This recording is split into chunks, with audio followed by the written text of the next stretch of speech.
So good afternoon, everyone. Thank you for joining us today. Welcome to our corporate pitch event, focusing on the innovation and future of energy. My name is Kelly, and I have Hui with me. We're both from the venture investing team at SGInnovate, where I handle corporate engagement and she does portfolio development. Both of us will be bringing you through the event today. For those of you who are joining us for the first time and may not be aware of who we are and what we do, SGInnovate is an early-stage deep tech investor wholly backed by the Singapore government with a broader mandate to also help grow the deep tech startup ecosystem here. We are always seeking to help entrepreneur scientists who are tackling the world's most difficult problems with not just financial investments, but to also support them when they face any technical challenges, such as regulatory hurdles and market barriers. Today's event brings together corporations with a clear vision on how challenges around the future of clean energy can be addressed, and startups who have developed innovative solutions in this space. With this, we hope meaningful engagements and relationships will take place. If your company would like to take part in future events that we will be organizing, please feel free to reach out to us. Without further ado, we would like to invite Xian Hui, who heads up the venture investing team at SGInnovate, to say a few words and kickstart today's panel discussion with our distinguished guest. Over to you, Xian Hui.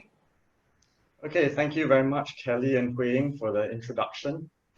Before I jump into the meat and potatoes of the panel proper, I thought I'd spend maybe a minute to sort of frame the discussion and then sort of give an introduction as to the topic and as why it's so important. I think all of you are here to talk about innovation and future of energy. We can all agree that energy is a challenge that preoccupies all governments, companies, people, but today 80% of our energy actually comes from fossil fuels. And the environmental impact of extracting, refining, transporting, and consuming these fossil fuels has been well documented, and it is something which we have found which is widely acknowledged to be unsustainable. Furthermore, it is projected that of our fossil fuels supplies, such supplies based on current consumption rates are likely to run out in about 40 to 50 years.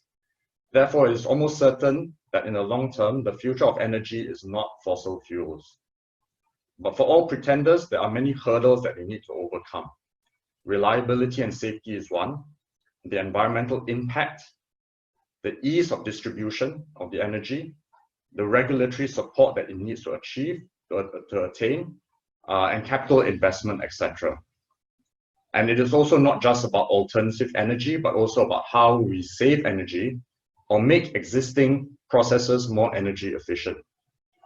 There are therefore many dimensions to this whole issue of the future of energy. And I'm very happy today to have a distinguished panel of speakers, two from very well-known oil majors and the third from a well-known operations consultancy firm, to share their knowledge, to share their experiences, and to share what their companies are doing in support of this topic. So without further ado, I'm going to hand the time over to Dr. Sin Ma. She's the Managing Director of Asia at Total Carbon Neutrality Ventures for the Total Group. Sin, maybe you can start the presentation. Thanks. Sure, thank you. Thank you very much, Xian Hui, for this introduction, and it's a wonderful opportunity. Thank you for the invitation for us to share about the group as well as our corporate venture activities. As you have introduced, Total is a major energy company that is almost 100 years old, and our headquarters is in France. And as our many other fellow energy companies, we are becoming a major player also in becoming the part of the energy transition. And so in one word, Total is the energy player. We produce and we market the fuels, natural gas, as well as clean electricity. So in terms of fuels, we have 14,000 stations around the world, especially in Africa and Europe, and 8 million clients come to our service station every day. In terms of natural gas, we are an integrated player from upstream to downstream, and we are the world number 2 in terms of operators of LNG. And green electricity probably is an area that is less known to some partners and collaborators. So we are targeting a 25 gigawatt of production capacity from the green electricity by 2025. And so we are saying that the traditional, we used to say as oil and gas major, but now we think we are like an energy player. We have a big ambition to addressing the energy transition. So we want to be the responsible energy player. And by saying responsible energy player, we mean we want to continue to supply affordable energy while taking into consideration the climate challenge, heart of our strategy. So those probably seem to be very ambitious and far-looking kind of our conviction, but I try to put them maybe into the major pillars of what does that mean. So first of all, I think Xianhui, you have mentioned the renewables. We need to maximize the production and consumption of the renewables. So Total has been investing a lot on this area, and with around 1 to 2 billion of investment every year in the wind, in solar, in biomass, and in other hydro, kind of every form of renewable energy. And secondly, as you have said, we want the existing energy system to be more efficient, not only for the consumer and industry and also the commercial players, but also for the mobility industry. So Total has also been participating in this area. We have acquired a company called Green Flex. So it's a leader in France and in Europe in terms of providing energy efficiency and eco-solution kind of efficiency service for C&I players. And most importantly, I think we need to work on the new energy mix. We see that we are working on the energy transition, so we need to work on the new energy mix. In general, I think there's a higher share of electricity, but to make sure the higher share of electricity and especially a higher penetration of renewables, we need to have a cleaner gas to have the base load. On the other hand, we do need to have more energy storage to make sure the whole system is harmonious and integrated, and also to make sure the higher percentage of renewable energy. And most importantly, we do see that more moving blocks, because there's more distributed generation, more distributed consumption, and a lot of other solutions, and for example, the electric vehicles. So all these moving bits and parts will need more digital, numerical, and other AI and data related solutions to make sure the system will work harmonious and work more efficiently. So all these are areas we're looking at. But even with all these efforts, it's extremely still difficult to have the complete penetration of renewable energy, and there will still be the traditional industry and traditional energy exist. So that's where we're also working on other solutions such as carbon capture and storage, as well as natural-based solutions to use agriculture and forest means to trap carbon. And also we need to make sure that energy is affordable and accessible to all the populations. And last but not least, there's a whole new scene of new mobility with electric vehicles, autonomous driving, connected cars, and shared service. And all this is calling for us to continue to innovate to address energy transition. So within that set the thing, we think there's really a lot of tremendous opportunity within this energy transition. And traditionally, big corporates, people tend to think we should look inside because we have everything and we should manage our risk. But I think now with this energy transition going on, big corporates are opening up and big corporates are taking risk. So we are doing in many ways, either by external merger and acquisition, or we do it by corporate open innovation. And most importantly, I think like many of our fellow companies, we set up corporate venture. So the Total Carbon Neutrality Venture is around for more than 10 years with the corporate venture of the group Total. And we're there to really helping the group and supporting the group to addressing all these opportunities and challenges we have just laid out by doing direct investment. So far we have around 15 personnel investing globally, and we do it through the funds of funds by working with partners, or we do it directly, and we have around 45 startups around the world. So what we are trying to do is really through our direct interaction and investment to really find the good technology and business solution, business model to support our ambition. To just give some examples about our activity and families of our portfolios. So in the energy and storage sector, we are investing, for example, AutoGrid and STEM. They are the leader in the AI solution in the energy management system. And we also have energy solution, for example, solid state battery technology. And also we have energy access startups. On the mobility sector, we invest in Grab, Hitch, all these are ride-hailing and mobility services. We also invest in logistics sectors to make sure the whole value chain are clean and more efficient.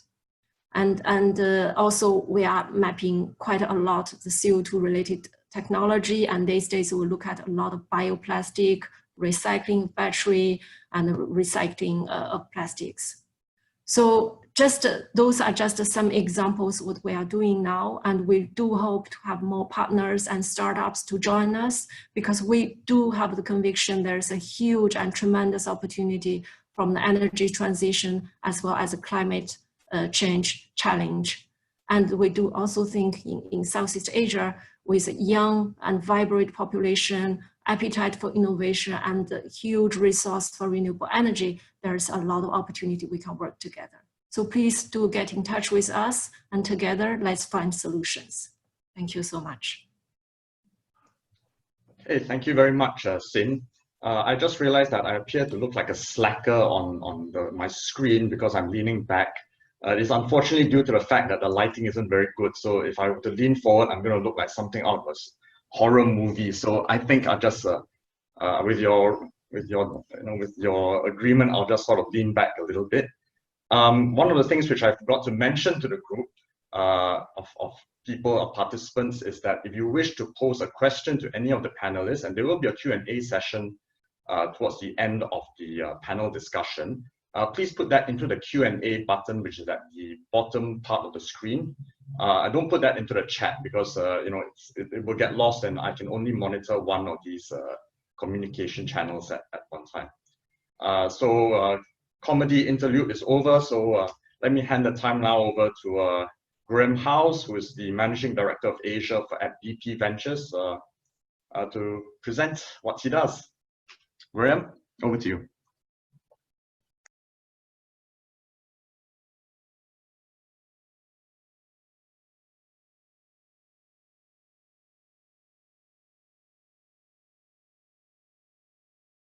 Graham, you may want to unmute it.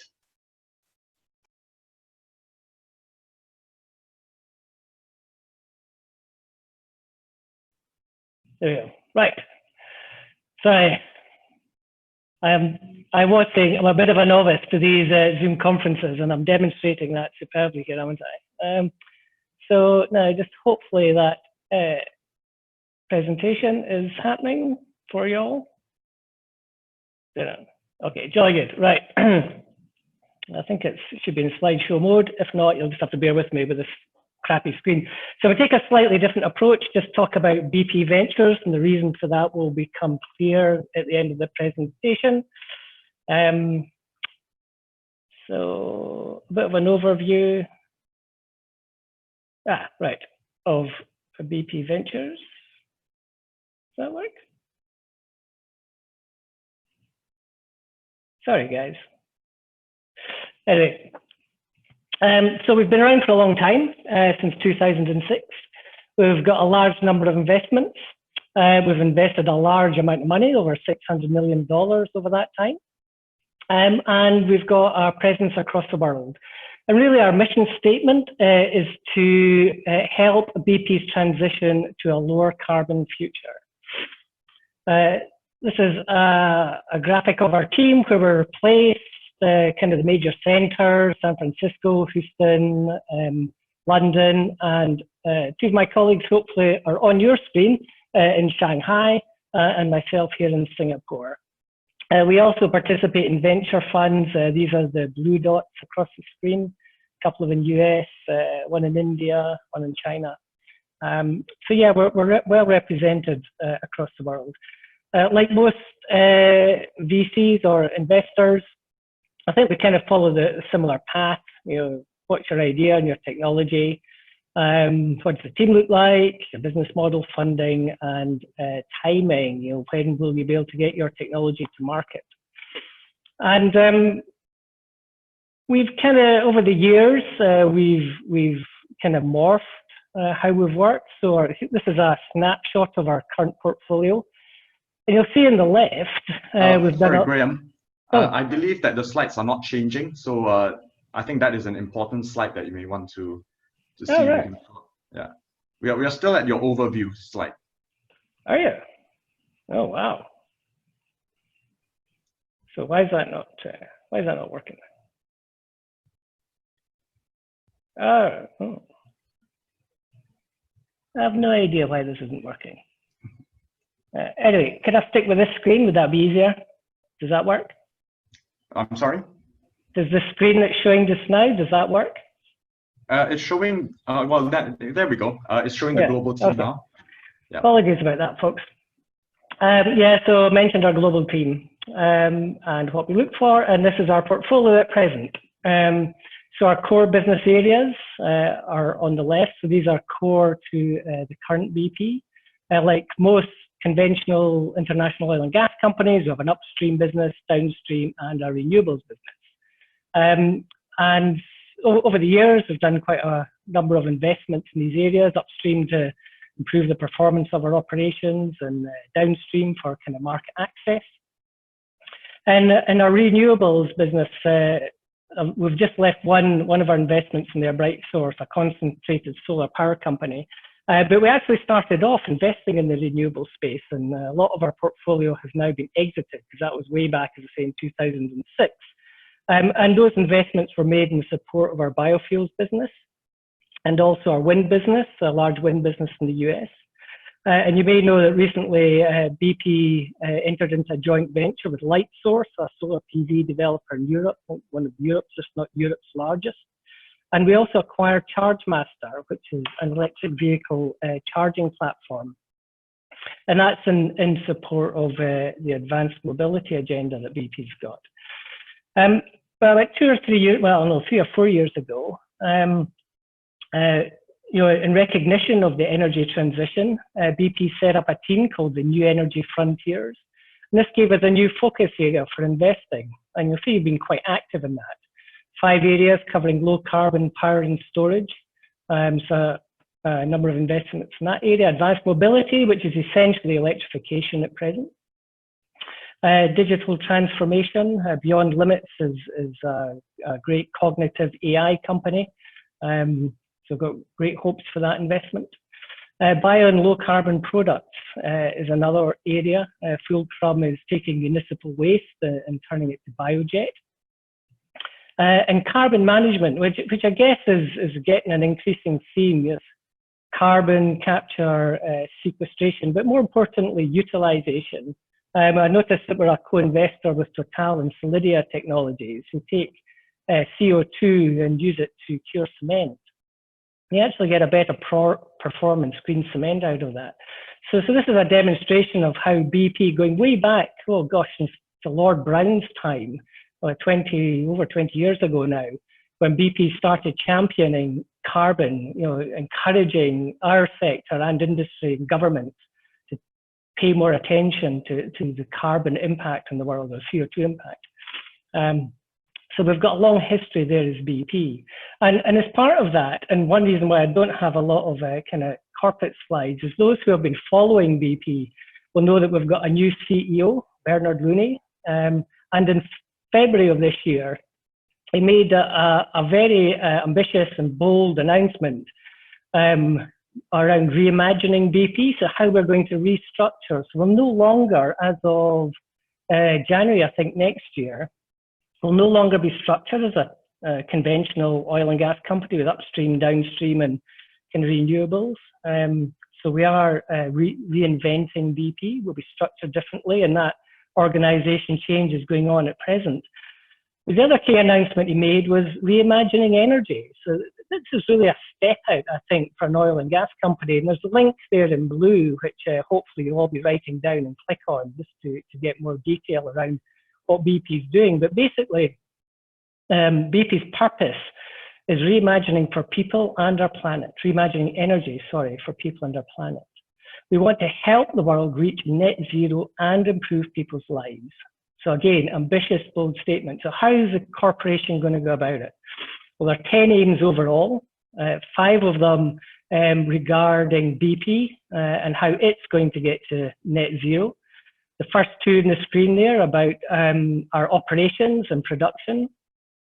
So again, net zero by 2050. One of the early international oil and gas companies, I think, to make that kind of statement. And now we're embedding it in our new organization. We're also going to cut the carbon intensity of our products. That's aim number 3 in the list. And that's great, but as I think as Jin was saying earlier on, the world will need gas. It's a low carbon fuel as we transition to this lower carbon, greener means of energy provision.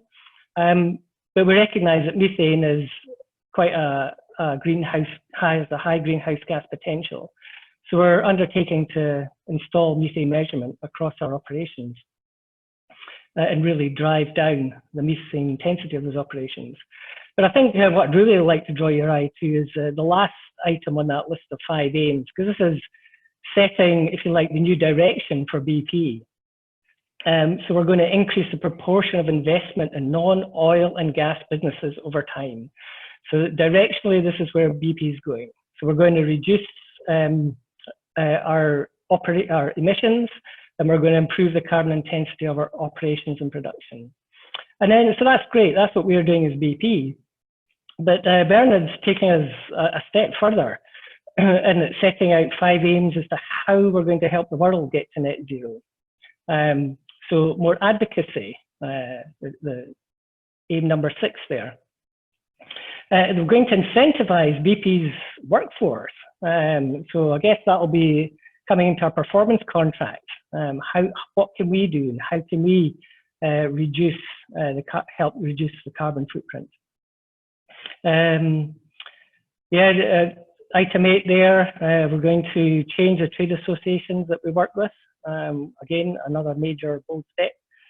Aim number 9 there, it's got the acronym TCFD, which stands for Task Force on Climate Financial Disclosures.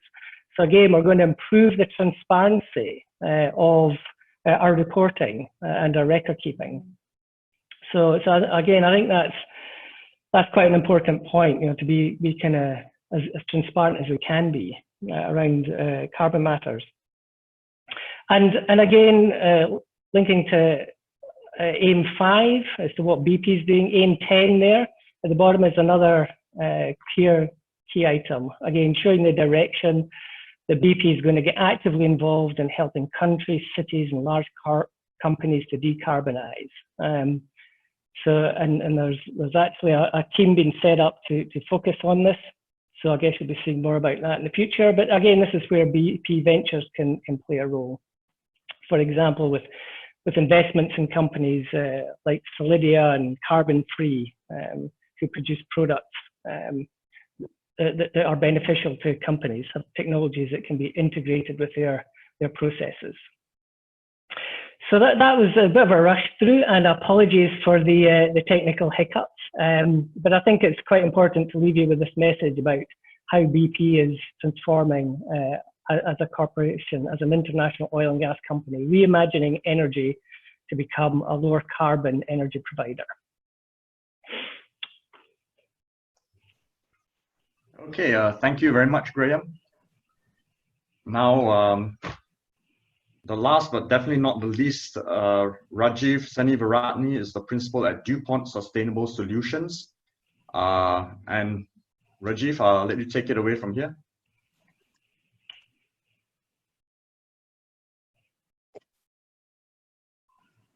Thank you, Sinhui. Can everyone see my screen?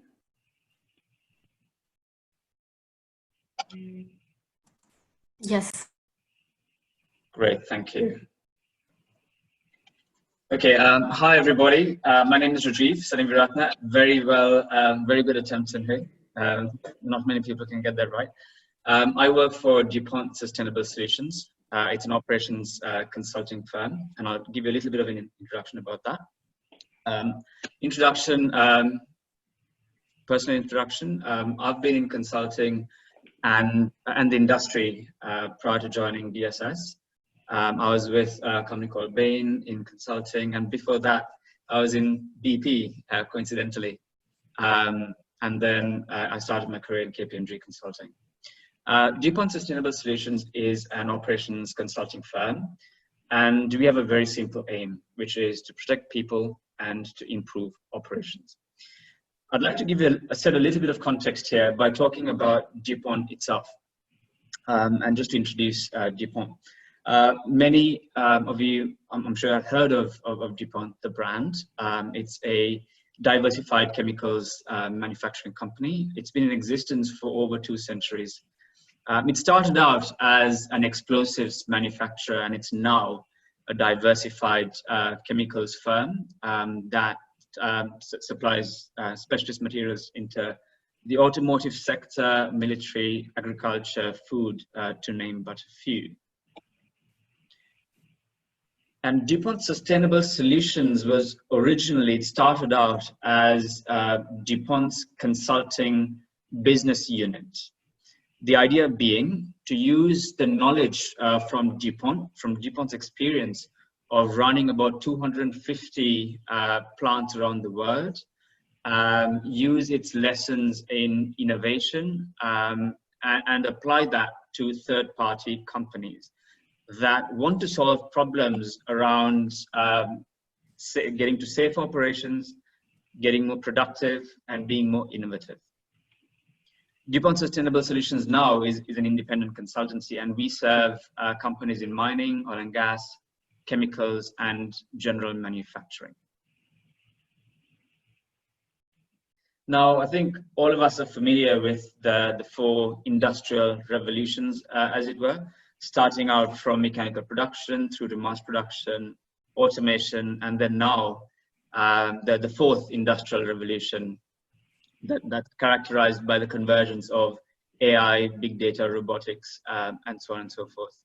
And DuPont itself, we're proud to say that we're one of the few organizations that have experienced all 4 of these industrial revolutions. And it's worthwhile pointing out that DuPont spends around about 6% of its revenue on R&D and innovation.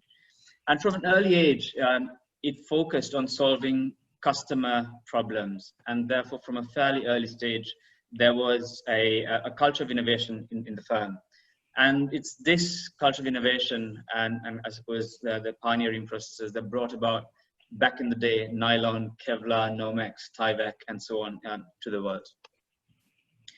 Now, I'd like to talk a little bit about the possibilities of today.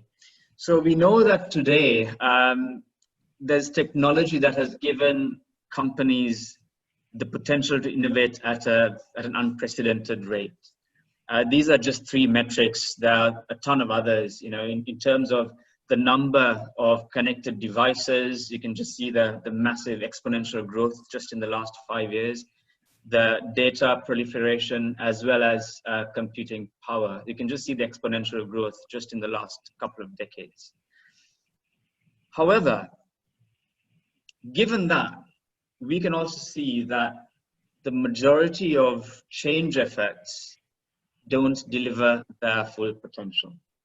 But again, there are many studies around, this is just one of them, that seems to suggest that only 12% of large-scale change programs truly deliver on their full potential. About 50% settle for a diluted value or mediocre performance. And about nearly 40% fail to deliver less than 50% of expected results. Now, why does this happen? I think as we talk about innovation today, one of the things that I'd like to kind of introduce as well is that companies often see innovation programs when they equally need to see these as fundamental change programs. And what do we mean by that? So at DSS, we believe that a common thread in all of this is people and culture.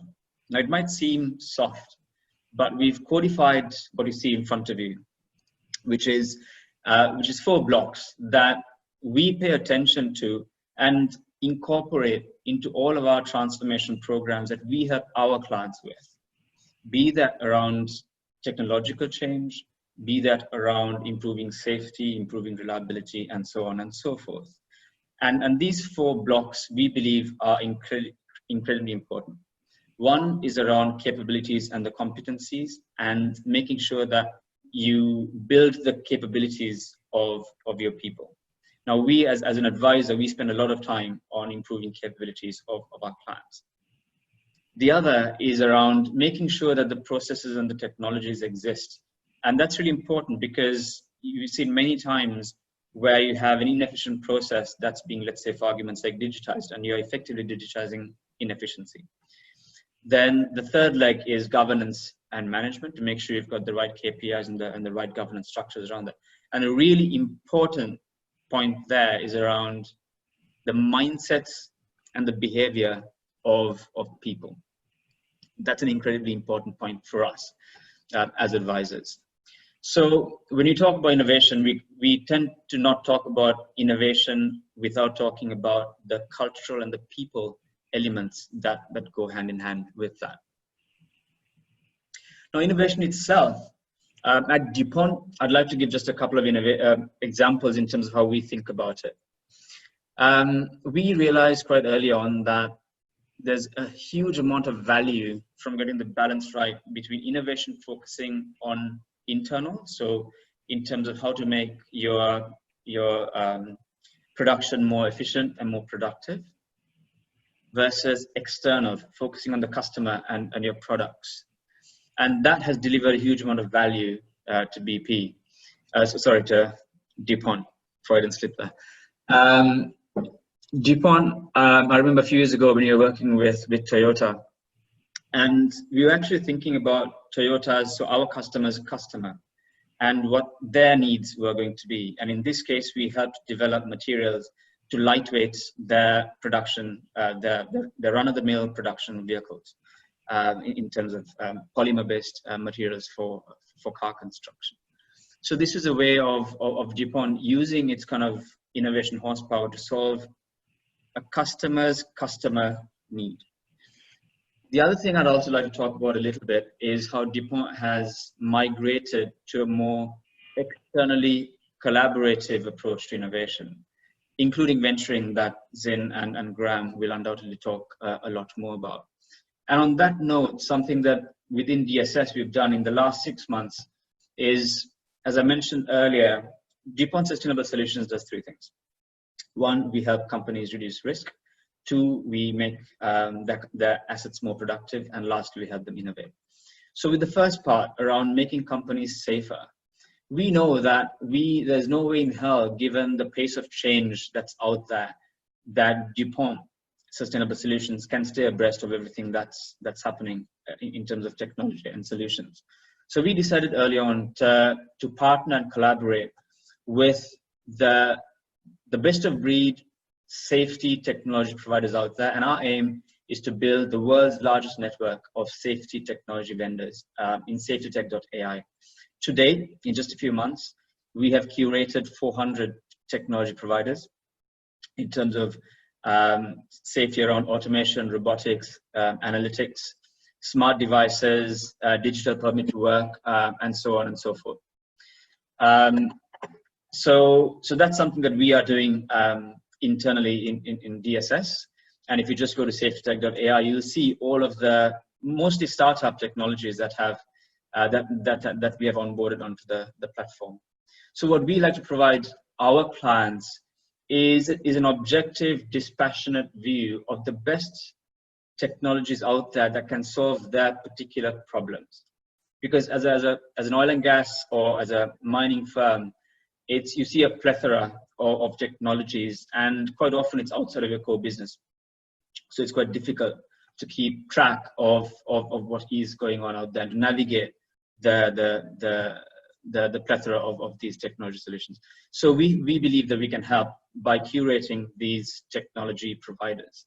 So that's something I wanted to share with you in terms of what we are doing in the space of collaboration with the intent of helping companies innovate. Thank you. Okay, thank you, Rajiv. And I will start the panel session now. Rajiv, maybe I'll stay with you first. And you alluded to the pace of technological change, which is pretty much unprecedented, across a wide variety of verticals and industries, including cross-pollination of different types of technologies. How do large corporations actually stay abreast of these changes? I mean, in your experience, with your consulting background, how do they actually, since these innovations don't come from their core business, unlikely to come from the people and the departments that they've set up, how do they actually assimilate these new technologies into their workflow and their businesses? Thank you, Sunny. I think a couple of words there in your question I think are really important. I think you mentioned the pace of change. That's one. And I think you also mentioned about a lot of these solutions probably being non-core to many of these corporates today. So sticking with the theme of today, let's kind of contextualize this in the field of oil and gas, so in the energy sector. So today, you talked about the transition to clean energy. We talked a little bit about the energy mix. We talked a little bit about COP21. So we know that today, the oil and gas sector, either directly or indirectly, is responsible for about 42%, so 8% directly and about 33% indirectly, if I remember correctly, of greenhouse gas emissions. So the sector can play a significant role in meeting those COP21 commitments. But obviously, this is not an insignificant problem. This would translate to about 3.4 gigatons of carbon dioxide equivalent, or around 90% from business as usual. So it's a huge issue. But at a macro level, we are starting to see a few patterns, and I want to just mention two. One is how external collaborations, structured, intense external collaborations, are playing a much bigger role. We can see this in, say, Shell, for example, in DuPont. And of course, in terms of venturing and M&A, I'm sure Zin and Graham can talk a lot about that. But in terms of collaboration, in 2018 alone, Shell started something like over 250 collaborations with universities worldwide, because they believe that those collaborations will ensure a healthy kind of influx of new ideas to their business. Closer to home for me in DuPont, we used to have, just a few years ago, about 2,000 R&D scientists in the US, focusing a lot on product development, and they were doing a lot of really good work, but not often ready to be commercialized, not often truly aligned to what the customer needs were really going to be. So there was a shift a few years ago from being internal to being a lot more proactively externally focused, and almost like a market back approach. And we started to realize that a lot of this research that was done internally need not necessarily be done internally. And today, the R&D scientists in-house in the US are probably about less than 50% of what it used to be just a few years ago. DuPont also has its own venturing function as well, particularly venturing into the energy storage space. And then the DSS safety tech platform is another example of us collaborating. So there are many examples like this. And I think the first pattern that we're trying to see is that corporates have begun to realize that a lot of these are very complex problems that they are more likely to be able to solve more effectively by collaborating externally than trying to solve all the problems themselves. That's the first big pattern that we are seeing. The second related sort of pattern to that, if you like, is that we are seeing a lot more executive focus on thinking through the future of the workforce. If you think about oil and gas, and we know that the next generations of platforms and assets, you're going to start to see a high proportion of unmanned or demanned platforms. If mining is an example, and if you think about the move to driverless trucks, it's happening very, very, very fast. And what we see here is, when you think about the future of the workforce, the way they're thinking about it is not so much the on the surface obvious things such as the millennial preferences of working, but a more fundamental shift in terms of recruiting for talent, recruiting from a completely different talent pool. So if you're talking about an IOC or a national oil company that's used to hiring mostly operators, high school, technical college, and now thinking hiring en masse large pools of people with very deep skills in advanced analytics, robotics, and so on and so forth. So that future of the workforce question and hiring from a completely different talent pool is another pattern that we're beginning to see as well. Okay, thanks, Rajiv. Maybe a question now for Graham. From Graham, you want to unmute your Zoom. From your slides, BP has this very aggressive target of achieving some form of carbon neutrality by 2050. That's honestly 30 short years from now. You're till January of next year, you're an oil company, which essentially is carbon. How do they even go about starting to get to that target, in your opinion? So in my opinion, thank you for that. Yes. I mean, we're already taking steps in that direction. We've already been active for a while. As was mentioned about external collaborations, so along with, I think it's 10 other international oil and gas companies, we set up the Oil and Gas Climate Initiative, and that's an investment fund.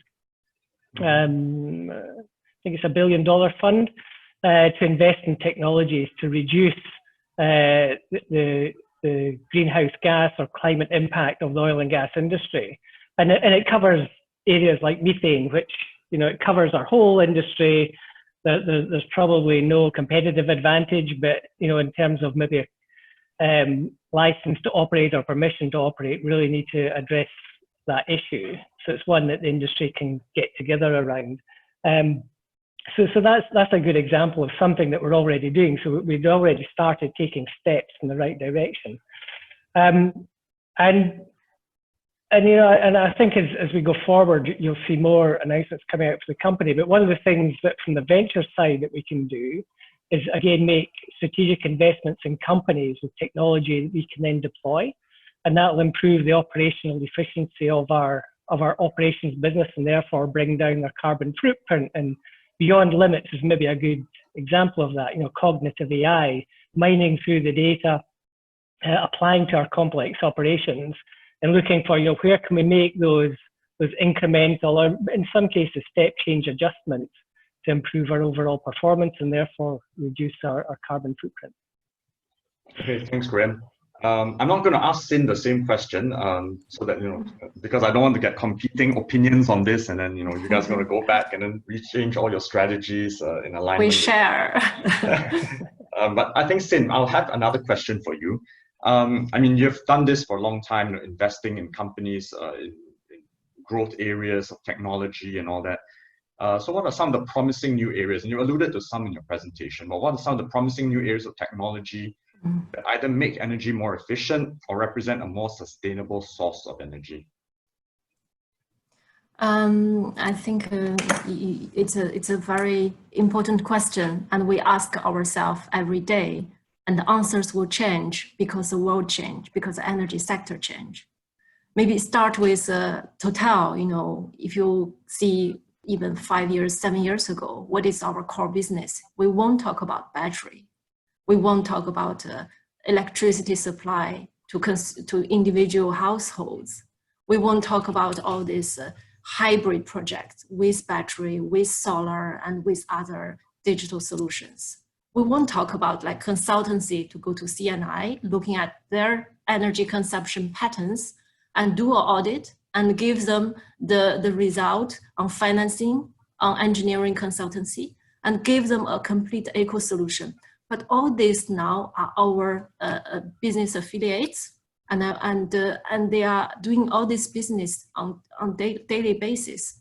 And all this, I think, as Rajaf has mentioned earlier on, those new business and those new talented staff that we have obtained by acquisition, they have gave us new ideas and new inspirations.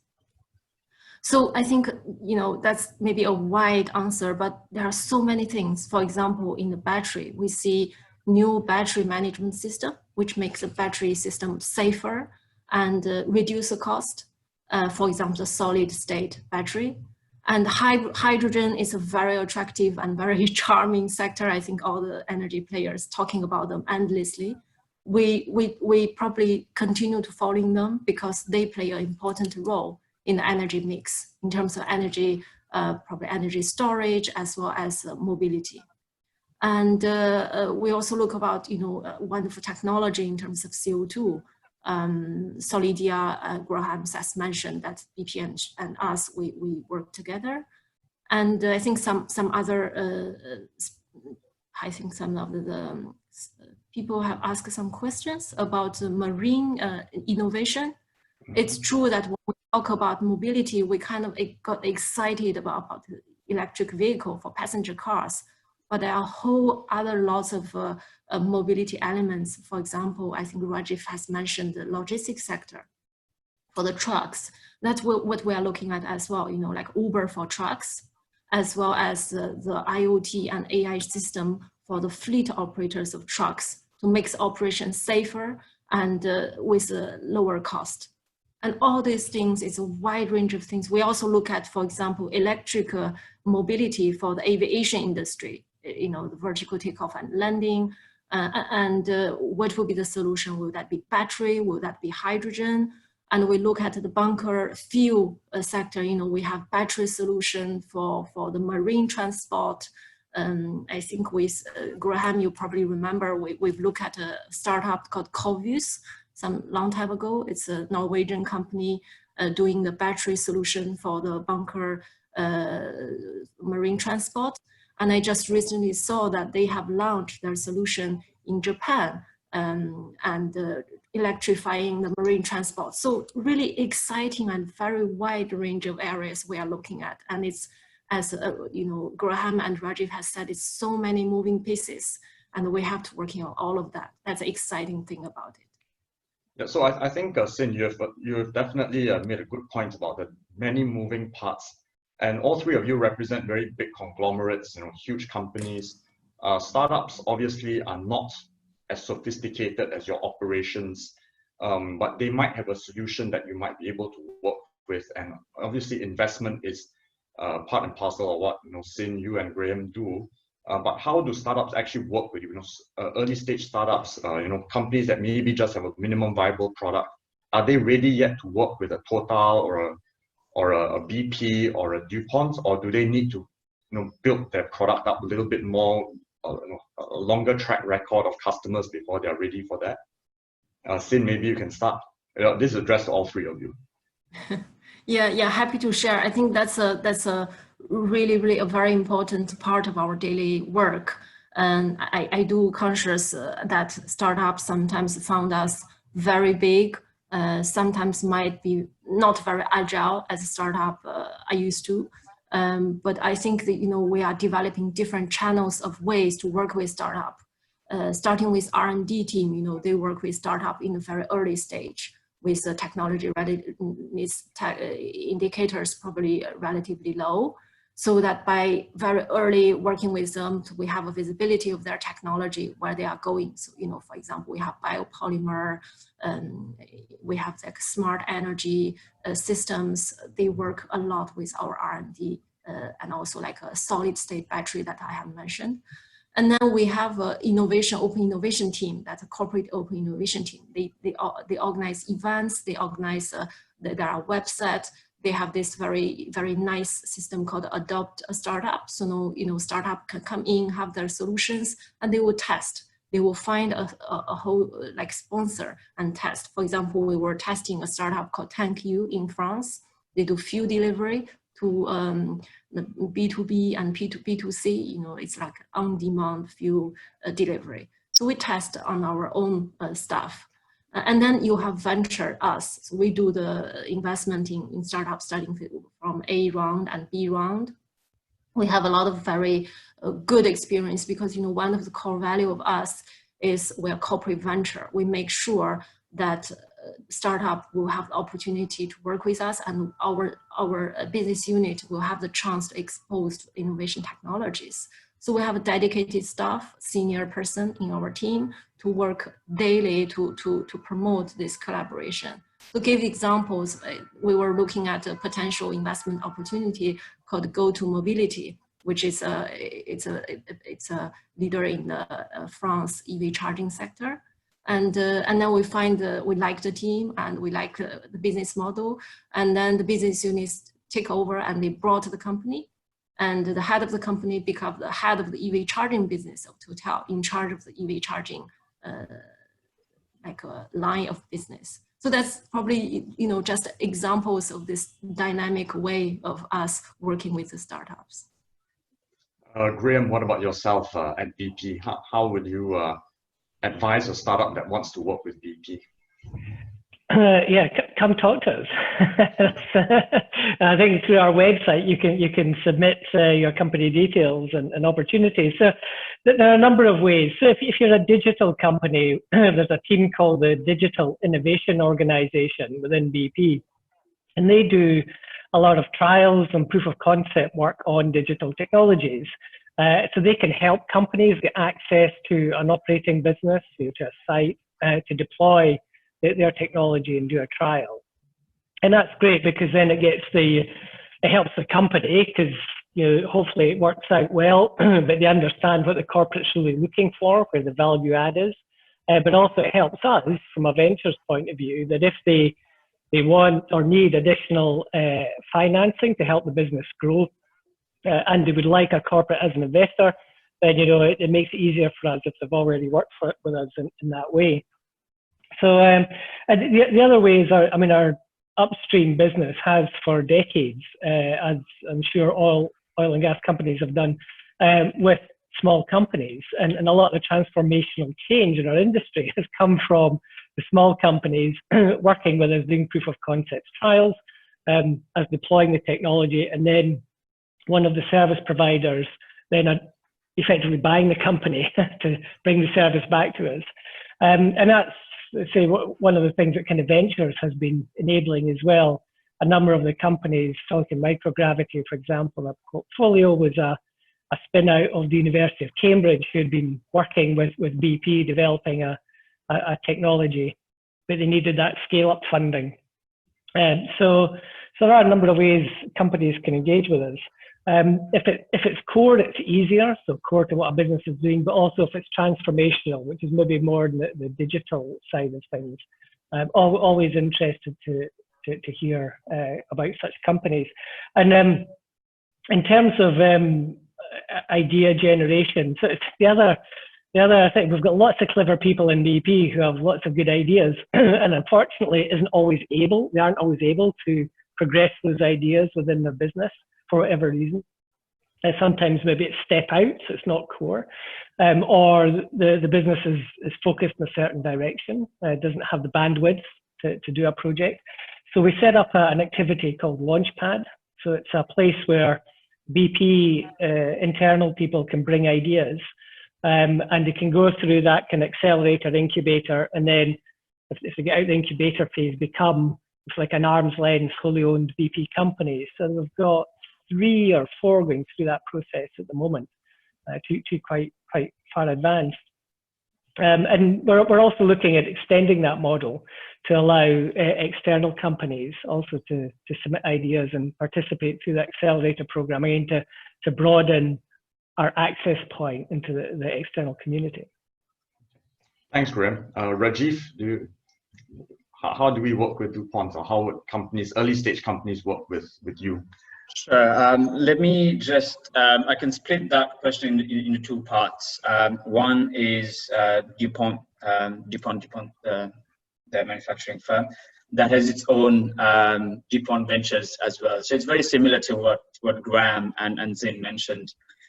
Get in touch. They are always looking out for great ideas, great businesses, and they'll have their own investment thesis in terms of, you know, how much they invest at each stage of the process. Speaking of DuPont Sustainable Solutions, where I work now, especially if it's relating to anything to do with safety, operational risk, or operational efficiency, please come talk to us, because we are looking to collaborate with best of breed companies in that space. And that was the whole reason and the premise for setting up safetytech.ai. Now, what we do with a lot of these companies is, I think it's quite similar to what Graham just alluded to as well, which is when we advise companies and they're looking for a problem to solve, let's say fatigue management as an example. And we have, let's say, a few fatigue management technologies in our stable. And we can then offer that up as a proof of concept, even if it's not commercially available just yet, because it's a win-win for both, right? As long as the commercials are workable, because it enables the startup to test its product in real-world situations, understand real clients much quicker than they otherwise would need to, given the number of clients that we work with. At the same time, our clients as well get a much earlier view of potential solutions that might solve their problems before it becomes commercially viable. So it's a fairly it is a win-win situation for both. So that's a way that we work with fairly early stage technologies.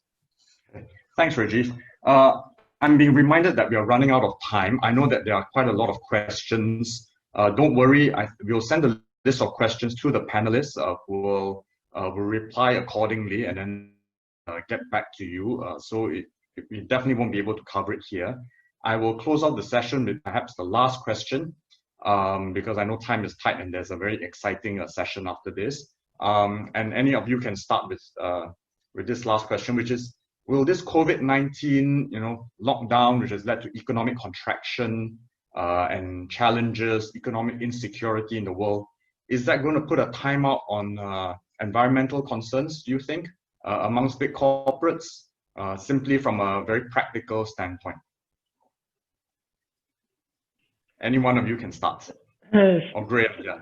Yeah, so personally, and I think Bernard Looney, our CEO, has gone public with a kind of similar statement, but I think we are kind of hopeful that governments and corporations will see this as an opportunity, given that everything's pretty much stopped.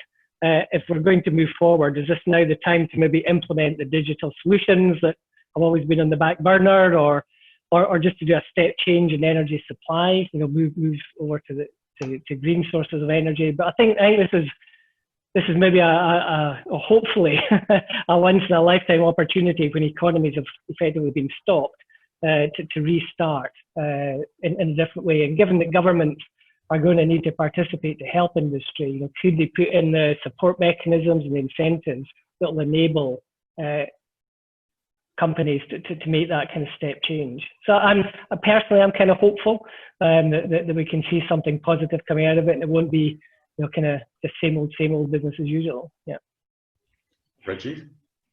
Yeah, it's look, there are obviously some short-term things that are taking executive energy away, right? Keeping your people safe, making sure that restarts happen safely.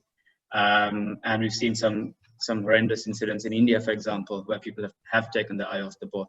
So there are some short-term distractions, if you like, that are taking up executives' energy. But having said that, the transition to clean energy and a lot of the commitments that have been made by many IOCs, these are fairly long-term commitments. It's not the work of 6 to 12 months. So yes, there will be some obstacles to overcome in terms of getting simple things like getting our people to the work site safely, getting them to operate. That will take a lot of executive energy.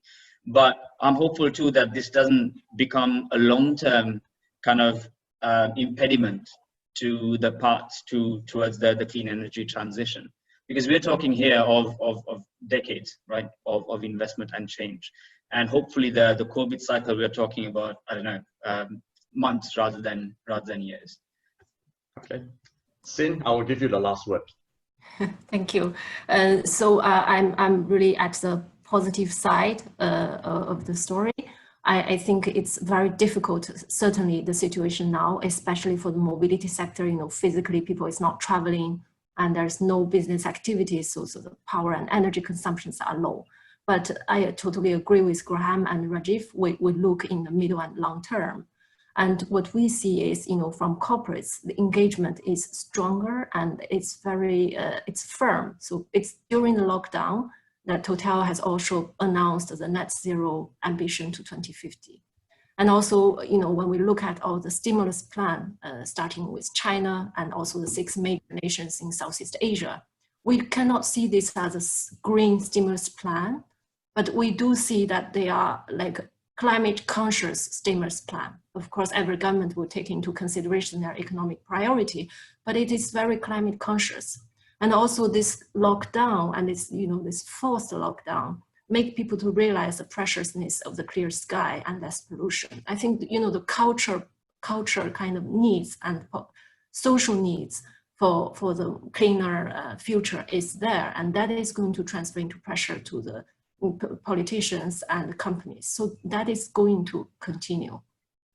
To be more concretely, you know, for the energy sector, we do see that a lot of CNI players, they say, you know, it's good that we don't use a diesel generator because we generate our renewable energy on site. That's much more secured.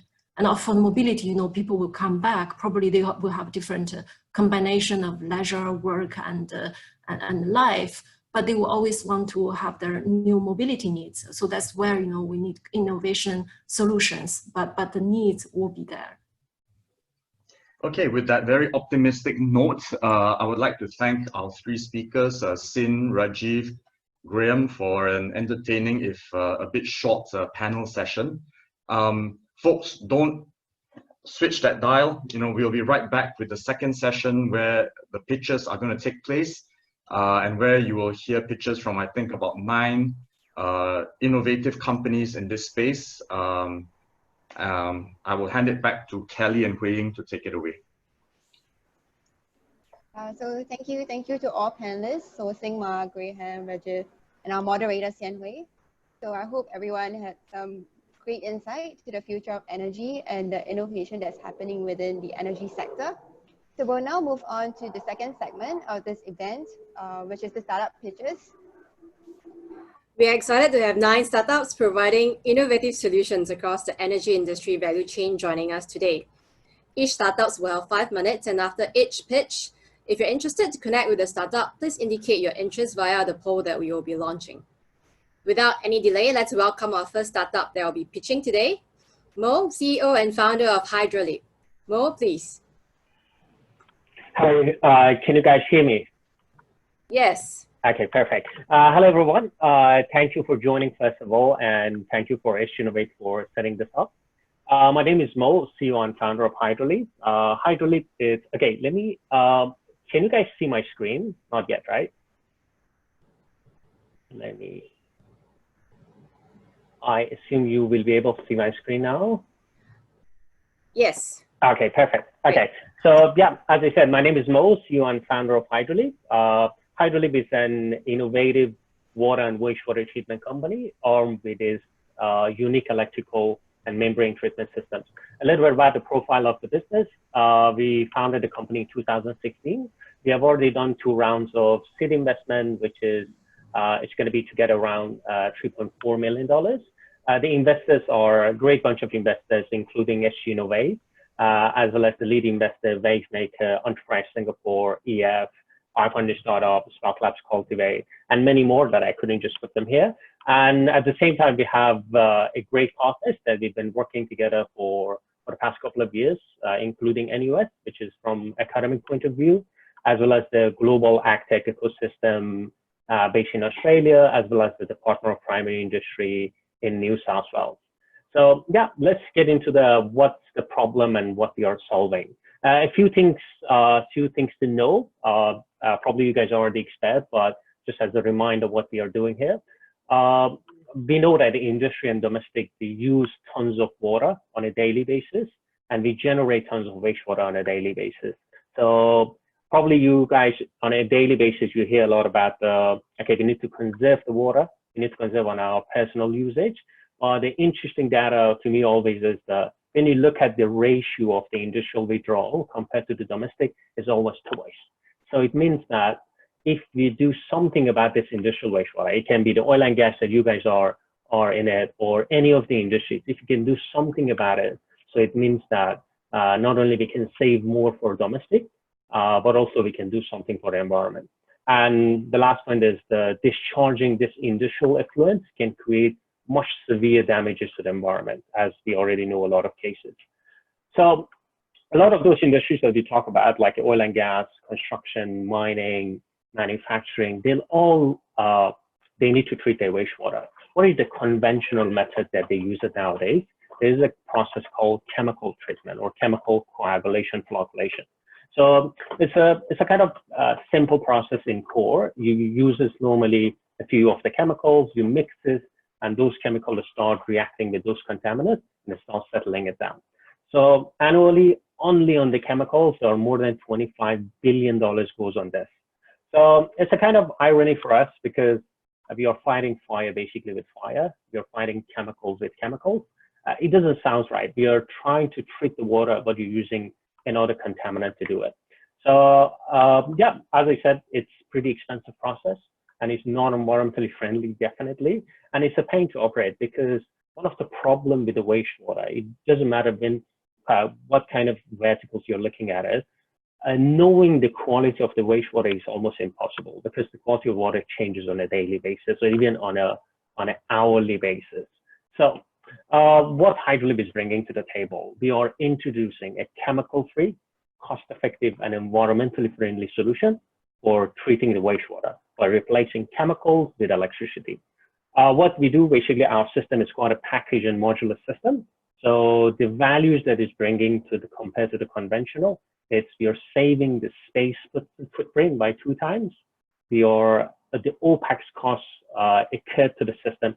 It's almost 2 to 3 times cheaper for the client, and we are bringing the automation to the system. So nowadays, because of the COVID, everyone talks about like how we can reduce the dependence to the manual labor. That's basically one of the values that we are bringing.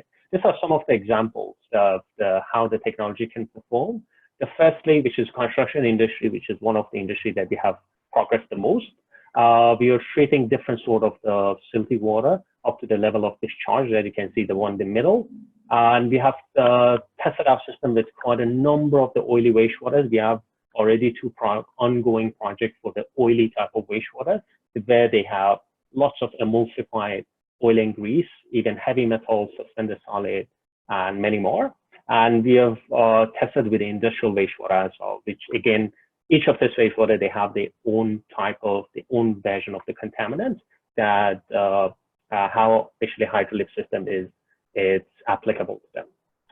The next slide, just for the ease of the understanding, how we are comparing our commercialized solution that we have already commercialized in one of the verticals compared to the chemical treatment. The one on the left, this one, if you go to any construction site in Singapore, you will see something similar because the construction sites, they need to treat the silty water before disposal.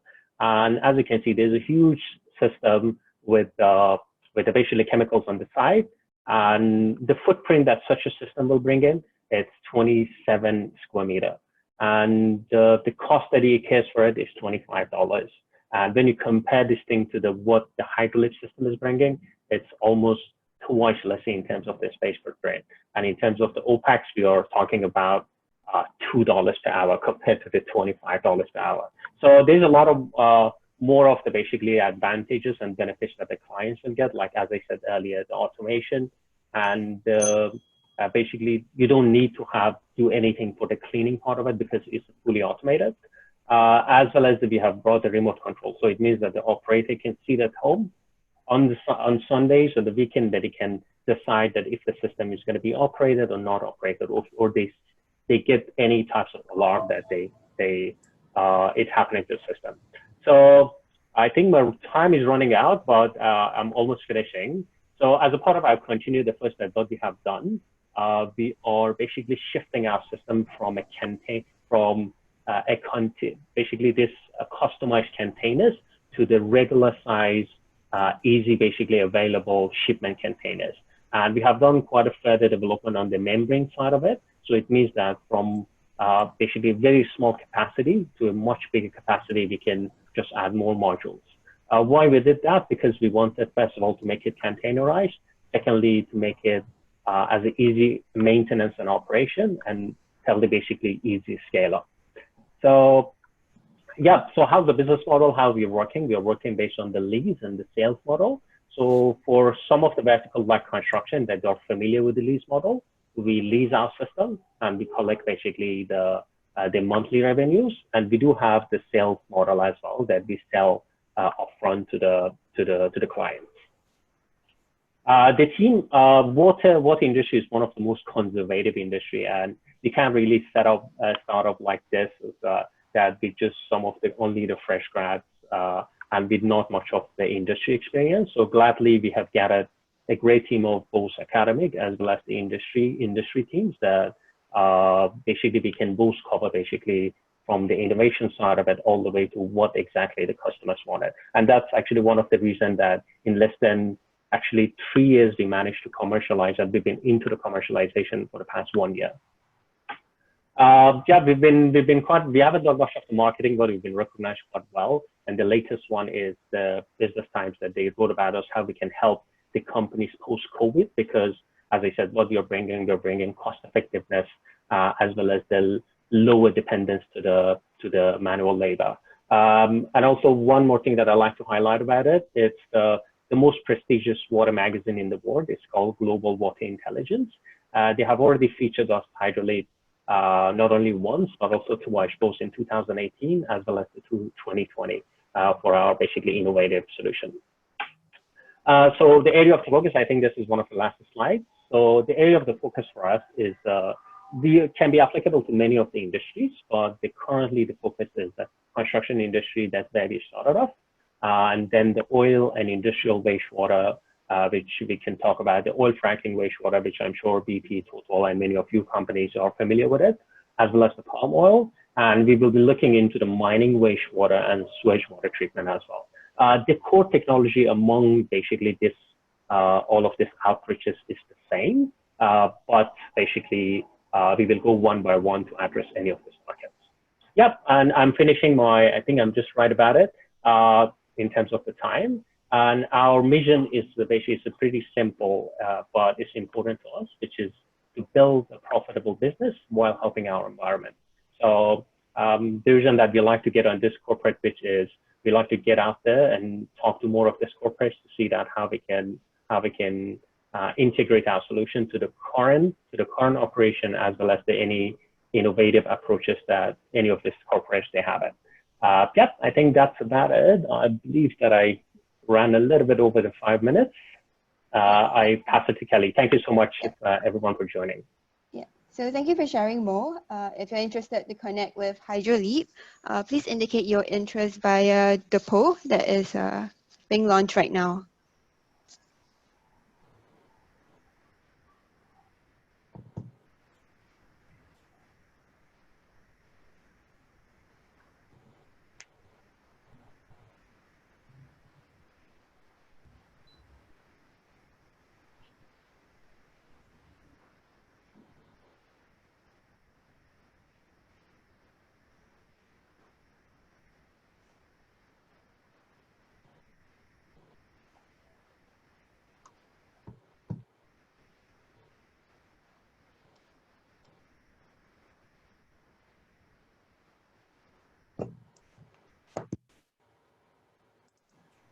Okay, so next up we have Farah Hani, CEO and co-founder of Secure.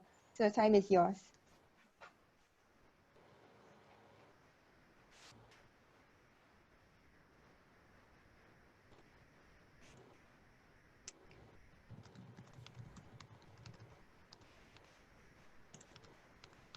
Hello, everyone. We are Sepure, the sustainable solution to industrial chemical separation. For thousands of years, humans have been separating and purifying liquid mixtures using heat.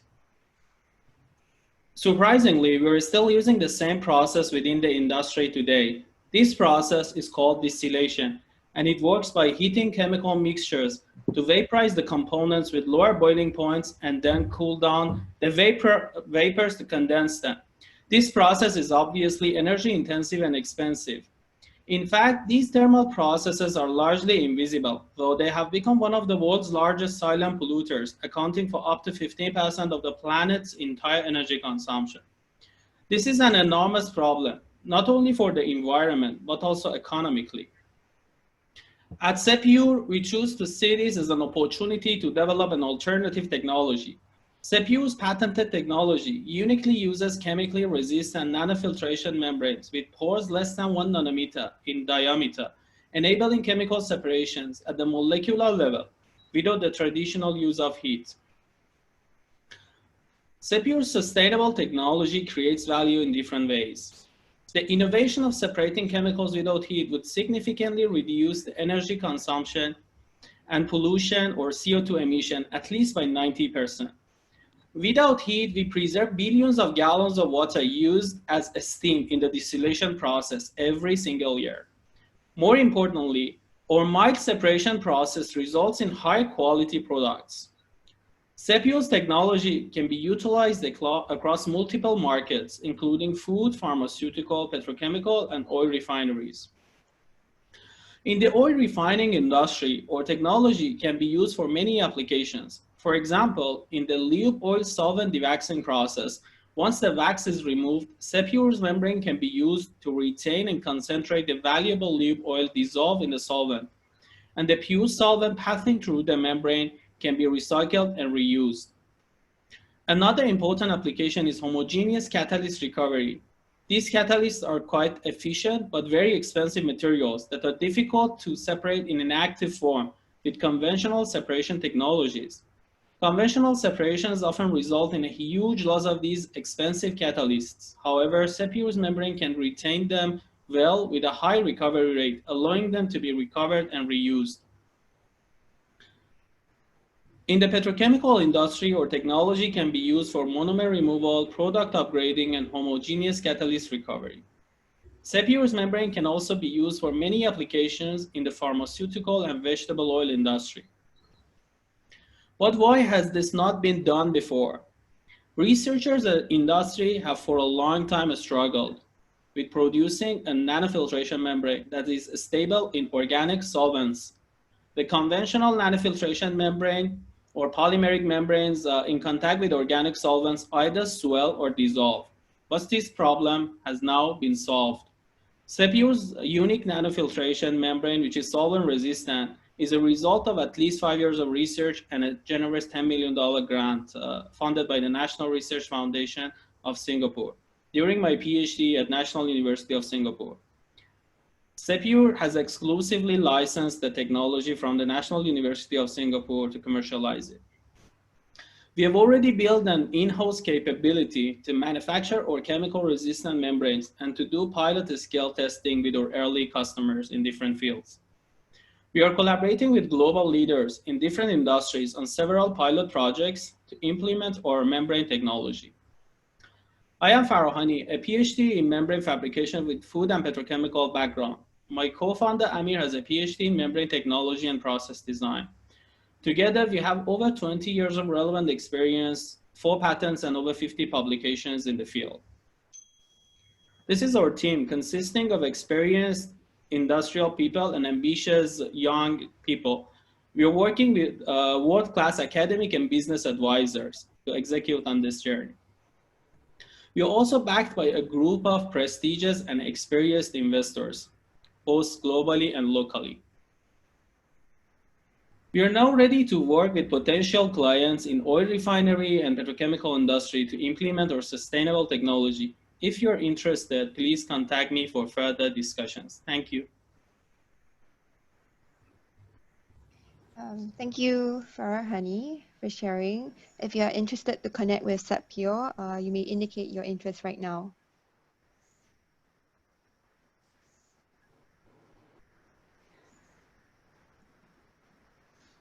We will now pass on the time to Tony, CEO and founder of Turnkey Group.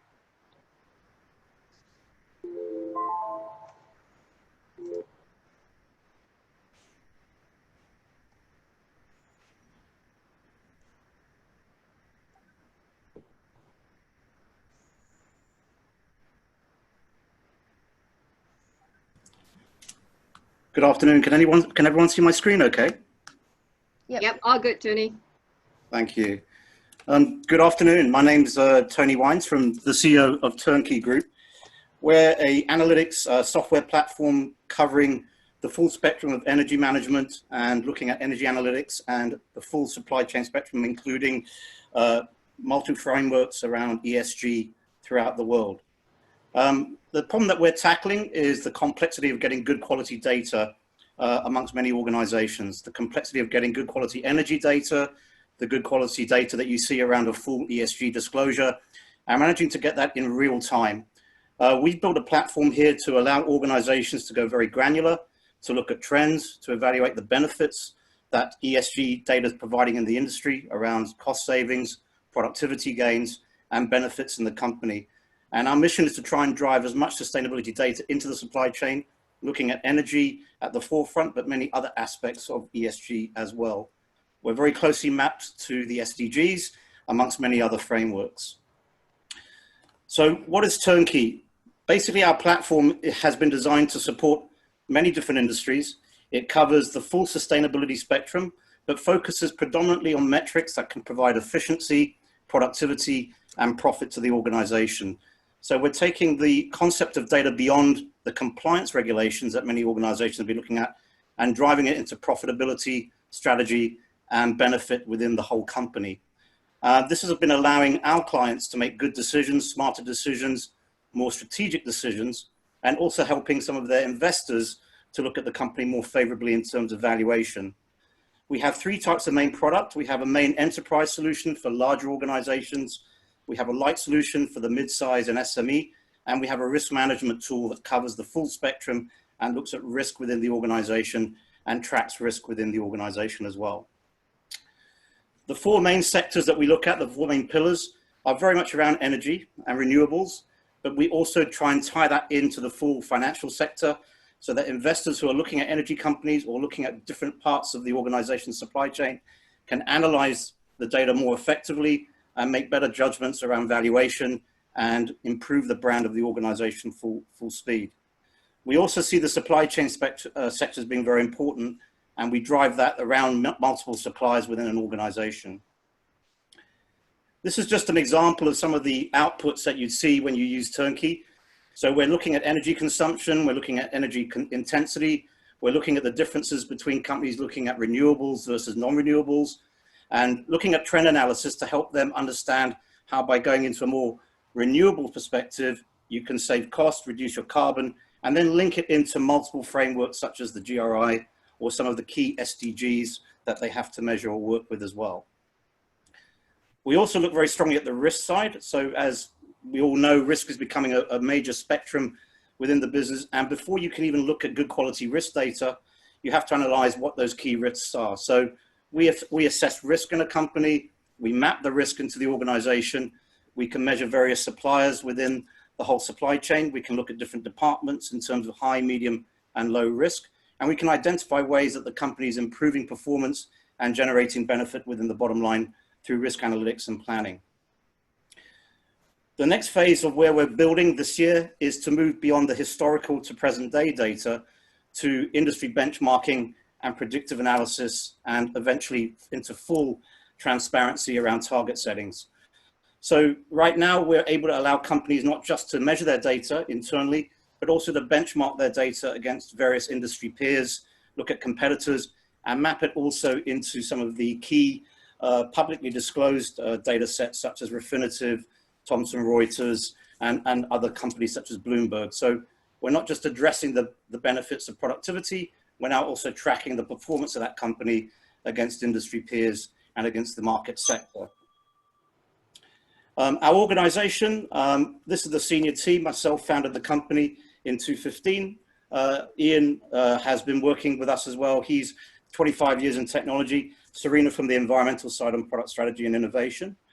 And we have a good group of advisors from around the world, varying from organizations working with the WHO. We have members working with the UN SDGs, such as Cynthia. Natalia worked with Barack Obama as an advisor on climate change. So we have a fantastic team helping us to grow and innovate our product throughout the course of our journey. And just to complete this of where we stand at the moment, we have got some funding in the business. We have about 118 clients covering just under 5,000 locations globally, approaching 600 users and 46 countries around the globe. In terms of our capabilities, we've been listed by the United Nations PRI as one of the leading innovators on software. And we also have managed to get ourselves as a leading quadrant leader within Verdantix, which is the Gartner equivalent within the sustainability sector, based on our ability to drive high disclosure of data and depth of data, as well as the quality of data throughout an entire supply chain. And we're very eager to work with as many organizations as we can to try and help drive the issue of data and data quality throughout the sustainability and energy sector. Thank you very much for your time. So thank you for sharing, Tony. If you're interested to connect with Turnkey Group, please indicate your interest via the poll.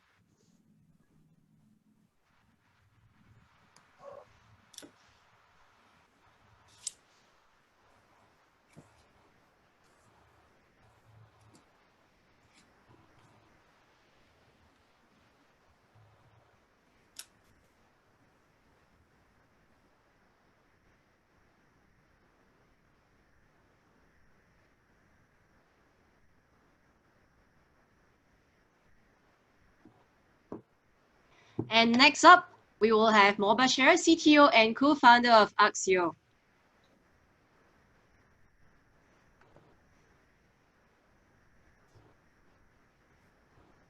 Hello.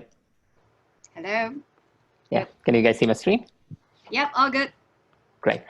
Yeah, thanks a lot, SGI, for organizing this, and thanks a lot for all the panelists to be with us to basically allow us an opportunity to share what we have here. I'm co-founder and CTO of Axio, and we are building a world-class solution for essentially a reliable wireless industrial monitoring. And if you look at like these two striking images, they are of overhead transmission wires and offshore oil and gas rigs. And something that's common with these two kind of deployment is they are remote, and they'll collect a lot of information to make safe decisions on a day-to-day basis regarding the infrastructure integrity, regarding how the activities on the site are progressing, and so on and so forth. And another thing that's common between these two sites are there absolutely no connectivity for people to get access to those kind of real-time information from such sites. At Axio, we are trying to solve this problem. We are essentially a networking company, and we provide a full stack solution to connect such remote deployments. We build devices which are industry agnostic. It can connect to any kind of sensor that can measure things like the stress on the columns, the amount of pressure that is put on the soil, the structural integrity of whatever needs to be monitored. And we provide that information in real time using a very long range wireless mesh networking capability, especially suitable for places which has no cellular, Wi-Fi doesn't work, and other kind of wireless networking are too short or unreliable to provide useful enough of information. And people gain access to all the information to make sound decision in almost real time. So far, we have tried to connect with all the global leaders and leading sensor manufacturers. We have been focusing mostly in the construction and mining domain, where we have sensor manufacturers of the likes of Geosense and SGInnovate and Campbell Scientific, which can measure very critical industrial sensor information, which if you have access in time, you can make a lot of safe decisions. And we have applications in metro construction. So we have deployed in a couple of MRT projects in Singapore. We are handling slope monitoring activities to prevent typhoon-related issues in Taiwan. We have had some waterway works in and around Singapore, as well as helping gold mines in Australia to avoid disasters, especially in tailing dams, which house a lot of dangerous chemicals and materials, which if leaked into the surrounding lakes could be potentially disastrous. But as I mentioned, these sensors are not just specific to construction and geotechnical monitoring, but rather they are agnostic to the industry, and therefore they can be used to monitor environment. They could be used to detect leakages by using relevant sensors, and more importantly, electrical conductance and structure of towering structures. Are key applications. The competitive advantage that we have is, unlike existing long range or the widely known communication technologies like cellular or LoRa or Sigfox, our networking can actually provide a city scale level of connectivity. So these are ultra long range, like in line of sight, you could find up to 10 kilometers of connectivity. And even in sites where you don't have connectivity, for instance, industrial applications where there could be a lot of obstructions, there could be a lot of interferences, our devices can actually form a multi-hop networking, ad hoc networking connectivity. So even if you are underground or you are above the ground, it can form one cohesive network from which you can start collecting information. And effectively, it can cover like 100-kilometer diameter of an area. We have a good set of advisors, both from the industry as well as helping us shape the strategic environment. And both me and my co-founder are having a wireless networking background. So over close to 10 years of building networking protocols, we have come to a stage where we have deployments in close to 12 countries since we were founded in 2016. And we have close to 200 active devices helping activities like construction of Paris Metro, construction of Singapore Metro, and the other two that I just mentioned. To give you a sense of how our devices are installed, in case it's not clear at this point, this is a very interesting example where the deployment was underground, and the moment you step your foot inside any tunnel, some of you might have experienced, there is no cellular connectivity, and therefore it's very impossible to get informations like tilts of those tunnels or the cracks that are being developed on the walls of the tunnels to have to get a transparent access to those kind of information. So it's a large area with absolutely no or limited connectivity, and we managed to connect with these battery operated devices, which essentially otherwise it took like a couple of weeks to install using cables or send people manually to get information every few hours. Another example was the gold mine to monitor tailing dams in Australia, which was 200 kilometers away from Perth, which again had no cellular connectivity because the telcos did not find it economically feasible to set up any networking infrastructure. So again, we managed to install close to 20 devices in the periphery of these tailing dams, and the entire area was quite extensive with a lot of obstructions, including the perimeters of these tailing dams. And with this mesh networking, the devices were able to hop around even if they could not reach to a centralized gateway server to basically collect the information in real time. Some of the images to see how deserted these places are and why our kind of networking technology basically is well suited, where getting any form of wireless is inconvenient. So this brings to the end of the presentation. If you guys have any other question or you find it interesting, just shoot me a question later on. Thank you. So thank you for sharing, Mubashir. If you're interested to connect with Axial, please indicate your interest via the poll.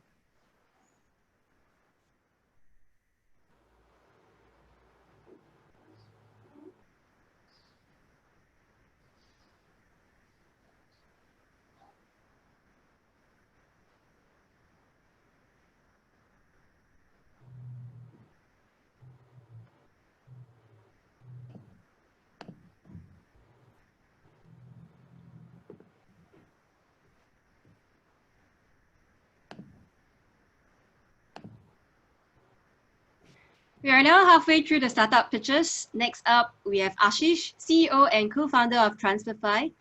Over to you, Ashish. Thank you very much. Can you hear me and see my screen? Yes, perfect. Perfect. Thank you so much for inviting us and giving us the opportunity to be able to pitch and talk about our companies. So my name is Ashish. I'm working with Dr. Reza on Transferfy. What we're doing is we're creating a long-range, safe and efficient wireless power transfer network. Now, our vision as a company is to provide access to power to anyone, anywhere, at any time. Now, power has been the backbone for every industrial revolution. First, steam engines, second, AC distribution, third, inverter controls.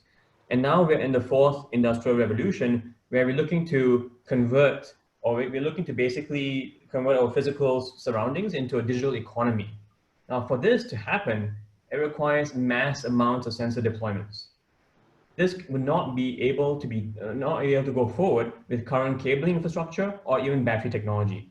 So wireless power transfer is the way to move forward and be able to actually scale sensor distribution in the future.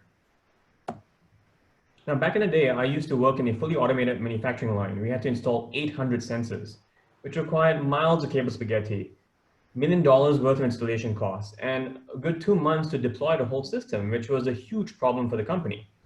Now, with wireless power transfer, you can eliminate cables entirely, reduce cost by 50%, reduce deployment time by 80%.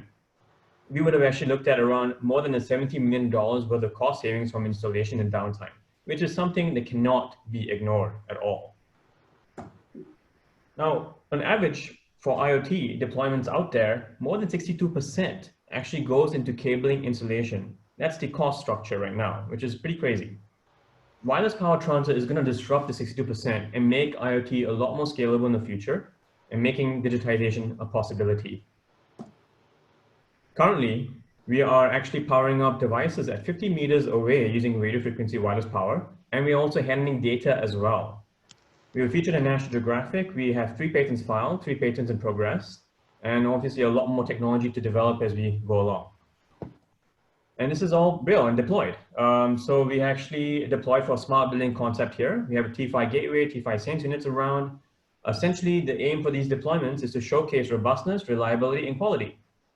The aim is to be able to see whether this can be comparable to cables. Now, if these sensors were actually cabled, the installation cost would have cost around $1,000 on average per sensor, whereas wireless power transfer, we're talking about $120. And if you're looking at smart building concepts, we are expecting 3,000 sensors, which is a $2.6 million of savings in just installation, which is something, again, cannot be ignored at all. This is a predictive maintenance for an end user, where this particular company is building pipelines for oil and gas companies. So this is a boring machine. Previously, technicians would actually hold the bearing to be able to feel the vibration of the machine. And if there's any anomalies, any issues, they will shut the machine down. They tried to use battery sensors, which only lasted for about 3 to 4 months. So they had to swap those battery sensors quite often. They had a lot of machines. Maintenance was ridiculous. So they took that away. They tried to look into wiring and cables. Now for cables, it would have taken 2 days of downtime of the machines, which is a 24-hour machine. For them, that's a $2.4 million in minimum revenue loss. For a small and medium enterprise, that's just way too much of a business disruption to work on. So with wireless power transfer, we deploy the system within 30 minutes, able to get all the fault analysis data, and the technicians were working, so no downtime whatsoever. So that's a huge win for us when it comes to deployments. Now, in terms of cost structure, it's pretty simple. You have batteries, cables, and T5 wireless power network. Obviously, batteries that are cheapest to install initially as a capital expenditure, but if you look at operational expenditure for batteries, it's super expensive. You have to actually swap the batteries every few years, which will cost quite a bit and actually replace cabling costs within the 9 or 10-year mark. That's why most industrial IoT systems right now are cabled. If you add labor to the actual replacement batteries, it will move further back to the less than 4-year mark. So if you look at T5 wireless power network, what we're looking at is actually an operational expenditure that will actually be lower overall over the 20-year lifespan. We already have paid pilots in multiple companies out there that's proving our technology. Our investors also involved SGInnovate, August One, Everhouse, Enterprise Singapore, Presidia. So a bunch of companies that, as you can see over here, in terms of involvement and supporting us to move forward. When it comes to great power comes great responsibility. As you can see, CTO, co-founder Dr. Reza here has more than 7 years of experience in wireless power transfer optimization research. I've spent about 8 years in industry focusing on embedded systems, IoT. We brought on Lionel Sadat to focus on commercialization of technology, and via Uriel Mayam to be able to focus more on the firmware and backend systems. So in the future, we're looking to revolutionize the way we distribute power and be able to replace the need for cabling infrastructure ever so down the road. Thank you very much, and let me know if you have any questions later on, or just reach out to be able to have further conversations about what we're doing. Thank you so much. So thank you for sharing, Ashish. If you're interested to connect with TransferFi, please indicate your interest via the poll.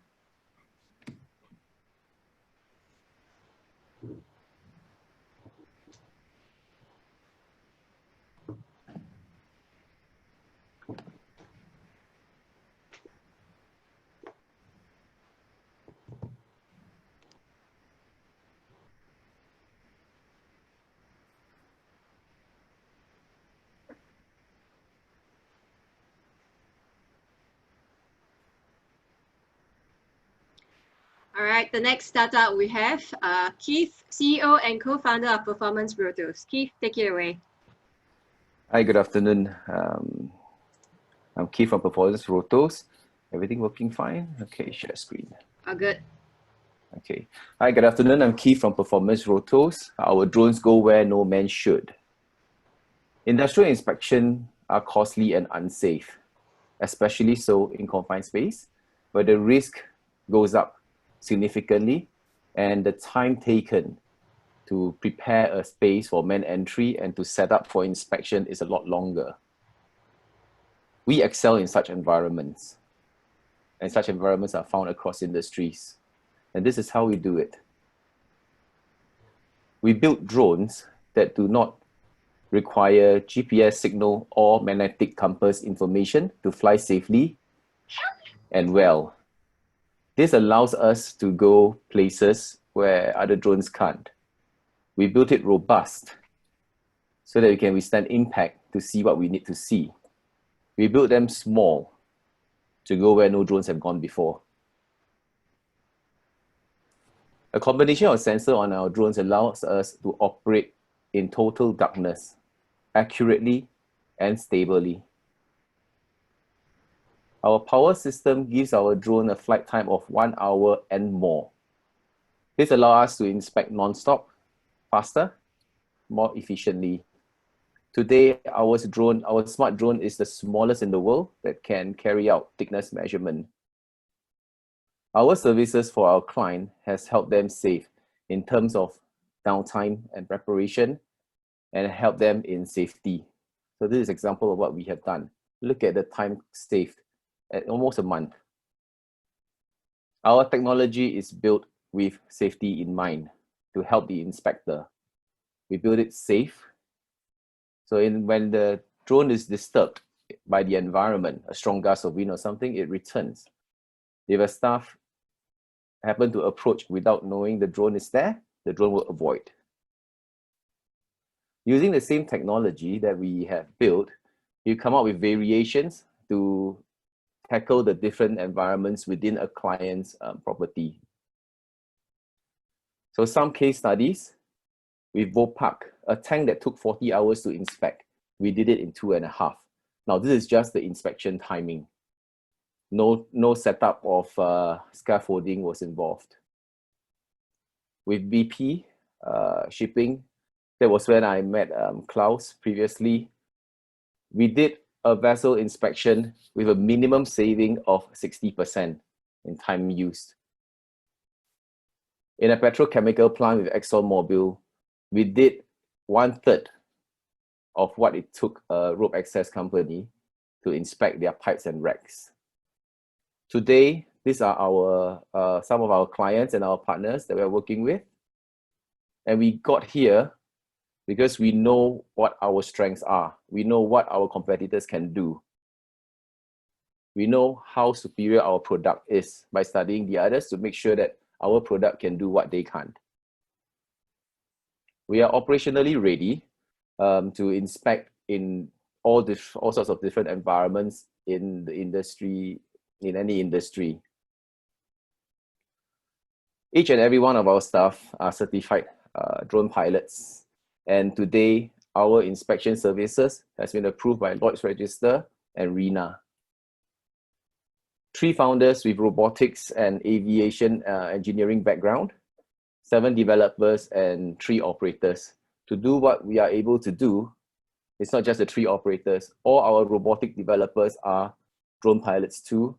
They are out there in the field, knowing the client's environment well to build the right solution to help with our inspection work. Thank you. Thank you for sharing, Keith. So if you're interested to connect with performance rotors, please indicate your interest via the poll.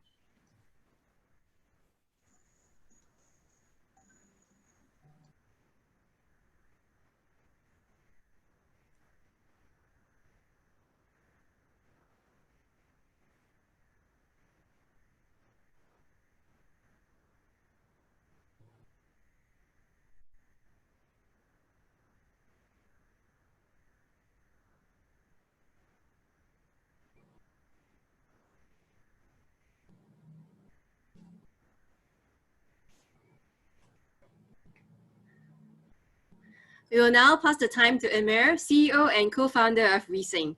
Emir, take it away.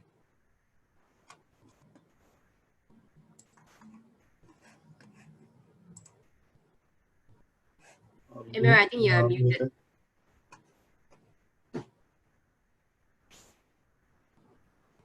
Yeah. Okay, Have good. a nice day, everyone.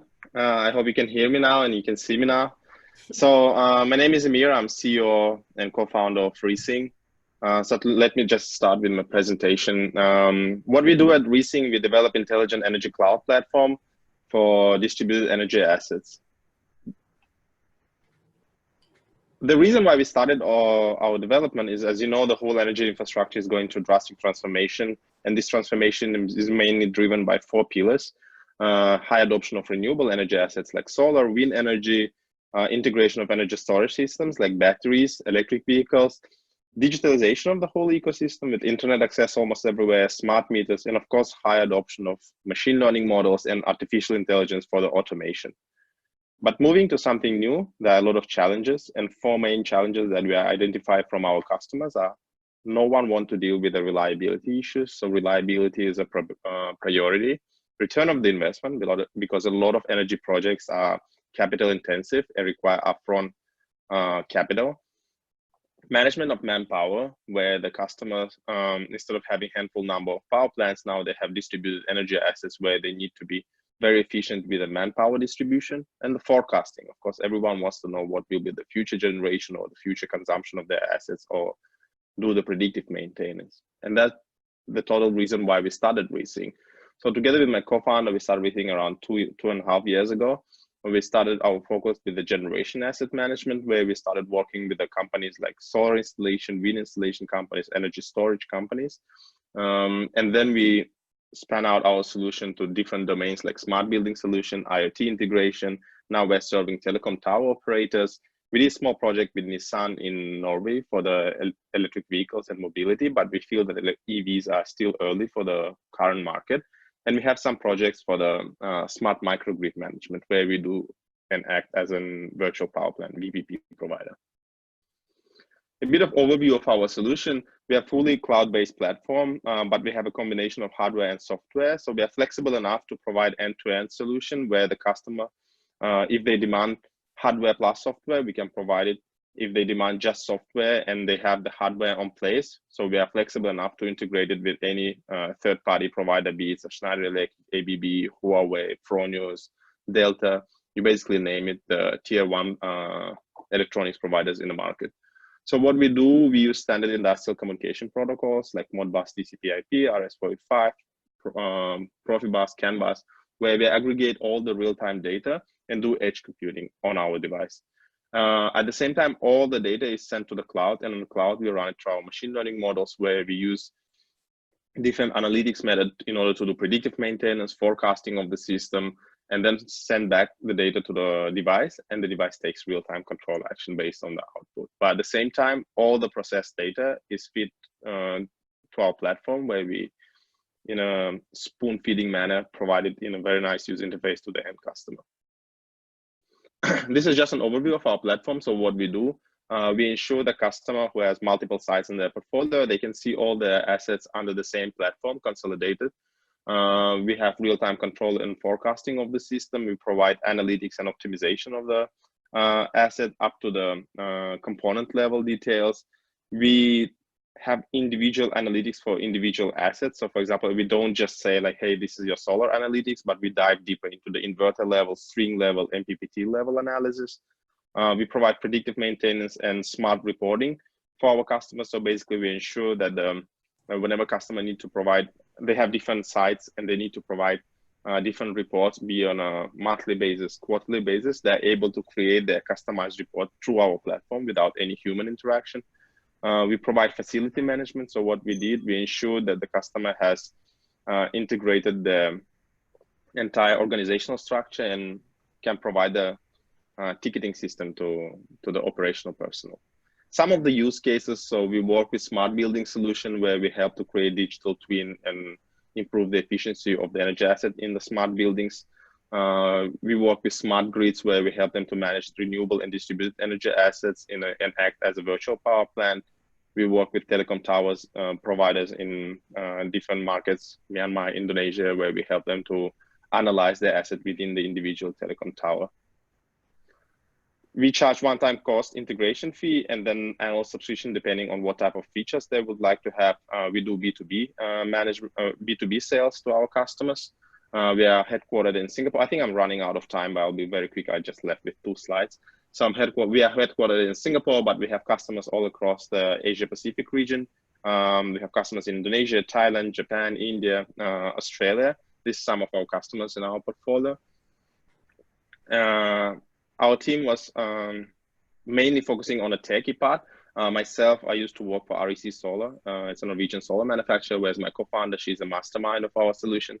She did her PhD specifically focusing on developing control algorithms for energy and power systems. And we have fully techie team who is mainly focusing on a data science, machine learning optimization, firmware integration, IoT engineers, and mobile app developers. Yeah, we went through a couple rounds of investments, and we'll be happy to provide our solution if it's something out of your interest. Feel free to contact me. Yeah. Thank you for sharing, Emir. If you're interested to connect with Wee-Sing, please indicate your interest via the poll.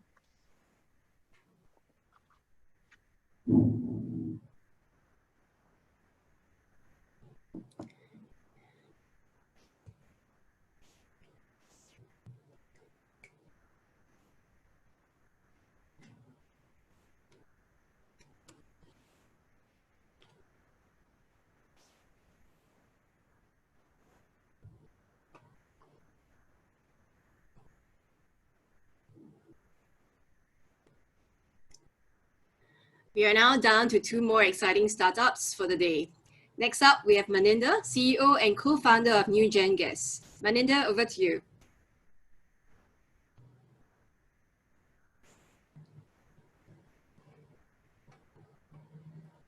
Maninder, we can't hear you.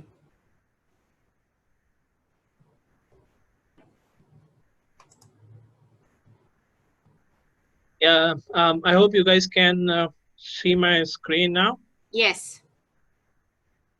Perfect. So let me begin. First of all, I would like to thank all of you for this opportunity for showcasing what we are doing. Continuing where the panel discussion left about what kind of future we want to have in terms of the energy portfolio of the world. We are a natural gas storage company. We have a technology for storing natural gas for long term. Now, although we might be trying to shift towards renewable energy, but the reality of the day is that we are still going to rely on fossil fuel for the coming 30 to 40 years. And we are here to store natural gas in a safe and stable way. Well, if all the power plants of the world were to switch to natural gas instead of other fossil fuels, we would be saving on 10% of carbon emissions. And even though so, but storing of natural gas is still a problem. The first and foremost being cost of the storage of natural gas and the safety issues that come along with it. There are various cases of the natural gas storage tanks being in terms of safety, not safe enough and causing a lot of damages due to cost and both. So we are here to store in the form of hydrates. They are ice-like compounds that can store natural gas, and we are here to store green and long, and more importantly, store safe. So we have a patented process for taking the natural gas and forming these ice cubes that are capable of taking the natural gas and trapping it inside. And whenever the downstream consumption of natural gas is required, we can release it for consumption. We have been working on this technology for the past 4 years in Singapore with the Energy Markets Authority, and we have developed this process over the period of time that is now ready to be deployed to the market. We are not the first one to attempt this kind of project. The largest scale of the project was in Japan, where a conglomerate of Mitsui E&S and Chugoku Power and a host of companies tried to do this for storing and transporting natural gas in the hydrates form. The total project cost was more than 100 million.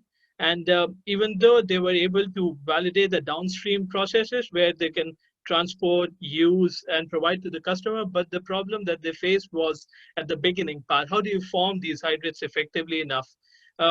They had a yield of 10%, as compared to which our patented process has over 80% yield, with a production cost of $1 per MMBTU of natural gas, which enables us to make it more cost effective and economically viable as a process. Now, we have lab scale setups that we have developed over the past 4 years, and we can produce these hydrate pellets in different shapes and sizes as per the requirement. And we have demonstrated over 2 years of stable storage of these so-called natural gas ice cubes. Now, there is no disintegration or loss of natural gas that happens in these pellets. As a result, the benefit is that you get safe natural gas storage with low boil off as compared to other technologies. You have a patented process that is 8 times better as compared to the industrial benchmark. And the best part is that the storage condition of this is close to 0 degrees and atmospheric pressure. That eliminates the requirement for cryogenic LNG tanks and reduces the capex and the opex of the process in the process of doing it. We have 3 customer segments that we are targeting. That includes remote distribution to small-scale users, power plants and industrial users for dedicated on-site storage, and in the future, of course, is the SSLNG and the stranded gas fields that are flaring the gas right now. We have been working with a partner in China on the market launch pilot for the case A, which involves transport of natural gas as compared to CNG, for which the benefit is, of course, safety, lower processing cost, and transportation of CNG at the same capacity. For power plants, we are still living in a world where diesel is being used even in developed countries as a backup fuel. We want to replace backup fuel from diesel to natural gas, and that is what we as a technology can offer in terms of long-term storage, ideally suited for backup fuel storage, with the companies having a mandate of storing at least, depending on which country, the amount of backup fuel that the plants need to store. And I can provide the breakdown for the technicals of it. I think I'm running out of time, so I'll skip this part. And finally, we have the last market segment, which remains the case for a future application. And we have a team of over 20 years of hydrate technology development and 10 years of oil and gas industry experience with the advisors for technology and business development both. And with this, I would like to thank all of you, and I'll be happy to discuss the possibilities that we can work on together. Thank you for sharing, Maninda. If you're interested to connect with new gen guests, please indicate your interest via the poll.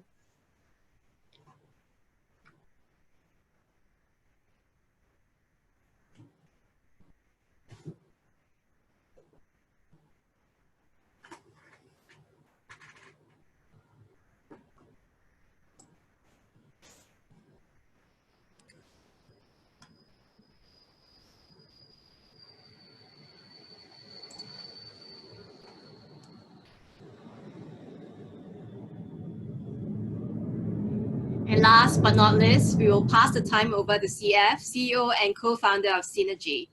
CF, please. Hi, everyone. Thanks for hanging on for so long. I'm CF, CEO and co-founder of Synergy. So what we have built is we built a contactless charger for robots, and we think we are the leaders in it. Let me explain why. So there are several ways to charge a robot. If you imagine robots is actually a small EV, and EV does have a charging problem, so does robots. So robots, in a way, they need to park by itself. A lot of robots can move by itself, but they can't really charge by itself.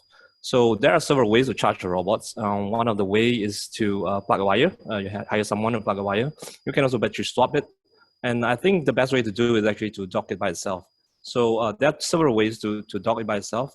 Most of the ways in the market right now is to do contact charging. So what we built is actually a contactless charger where the robots can just come near to it and then it will charge by itself. So there are several features that it needs to have for this charger. First is that the charger must be fast charging. It must be at least a few kilowatt in charging power. Second, it must be small enough to be fit into a robot. And then the third one, obviously, that the robots, the charger needs to be agnostic to battery and also to be able to interrupt. I think your slide is not on presentation mode. Okay.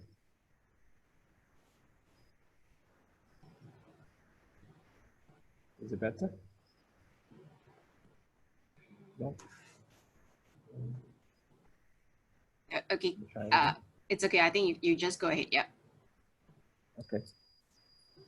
Do you see the change in slide? Now it's It's still on PowerPoint. Maybe it's a different screen that you shared. I see.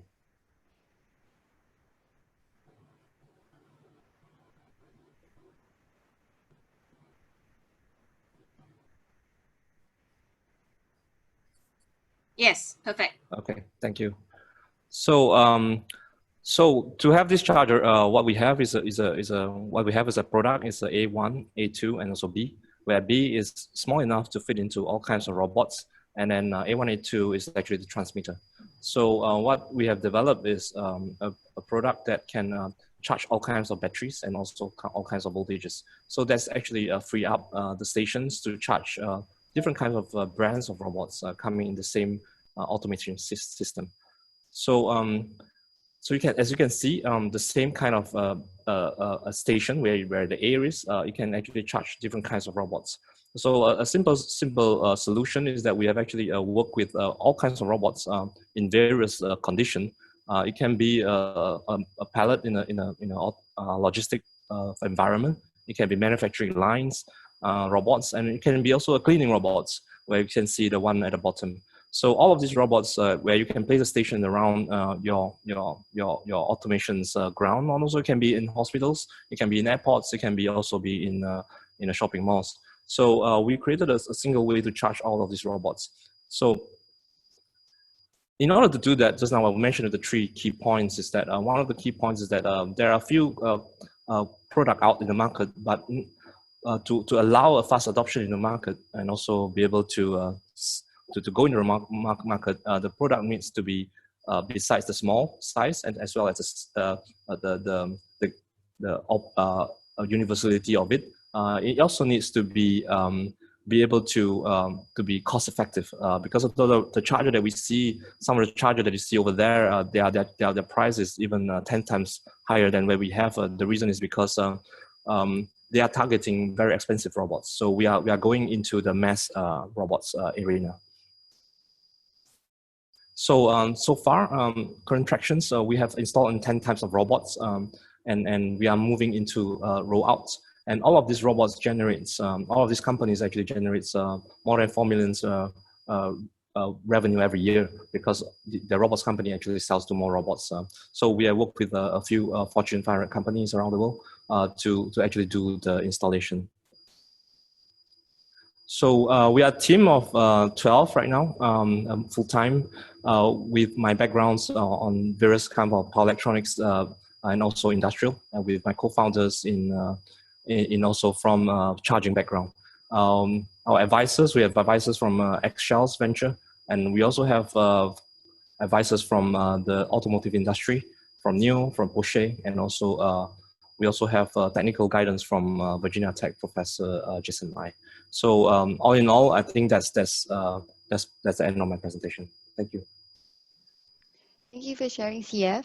In case if you have missed out on the earlier polls, you can indicate your interest to connect with any of the startup that has presented in this poll, and then we will be in touch for the follow-up thereafter.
So with that, we have come to the end of this event.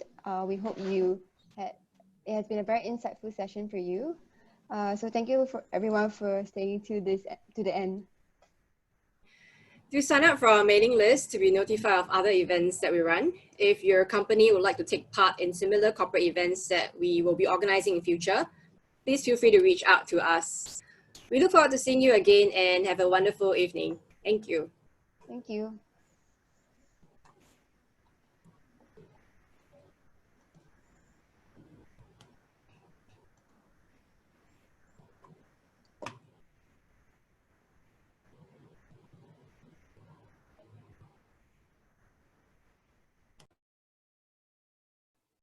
Hui, as the host, you have to end meeting for all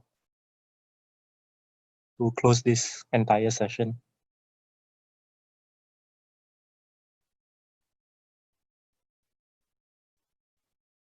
Muted. I'll just press the end button and end meeting for all.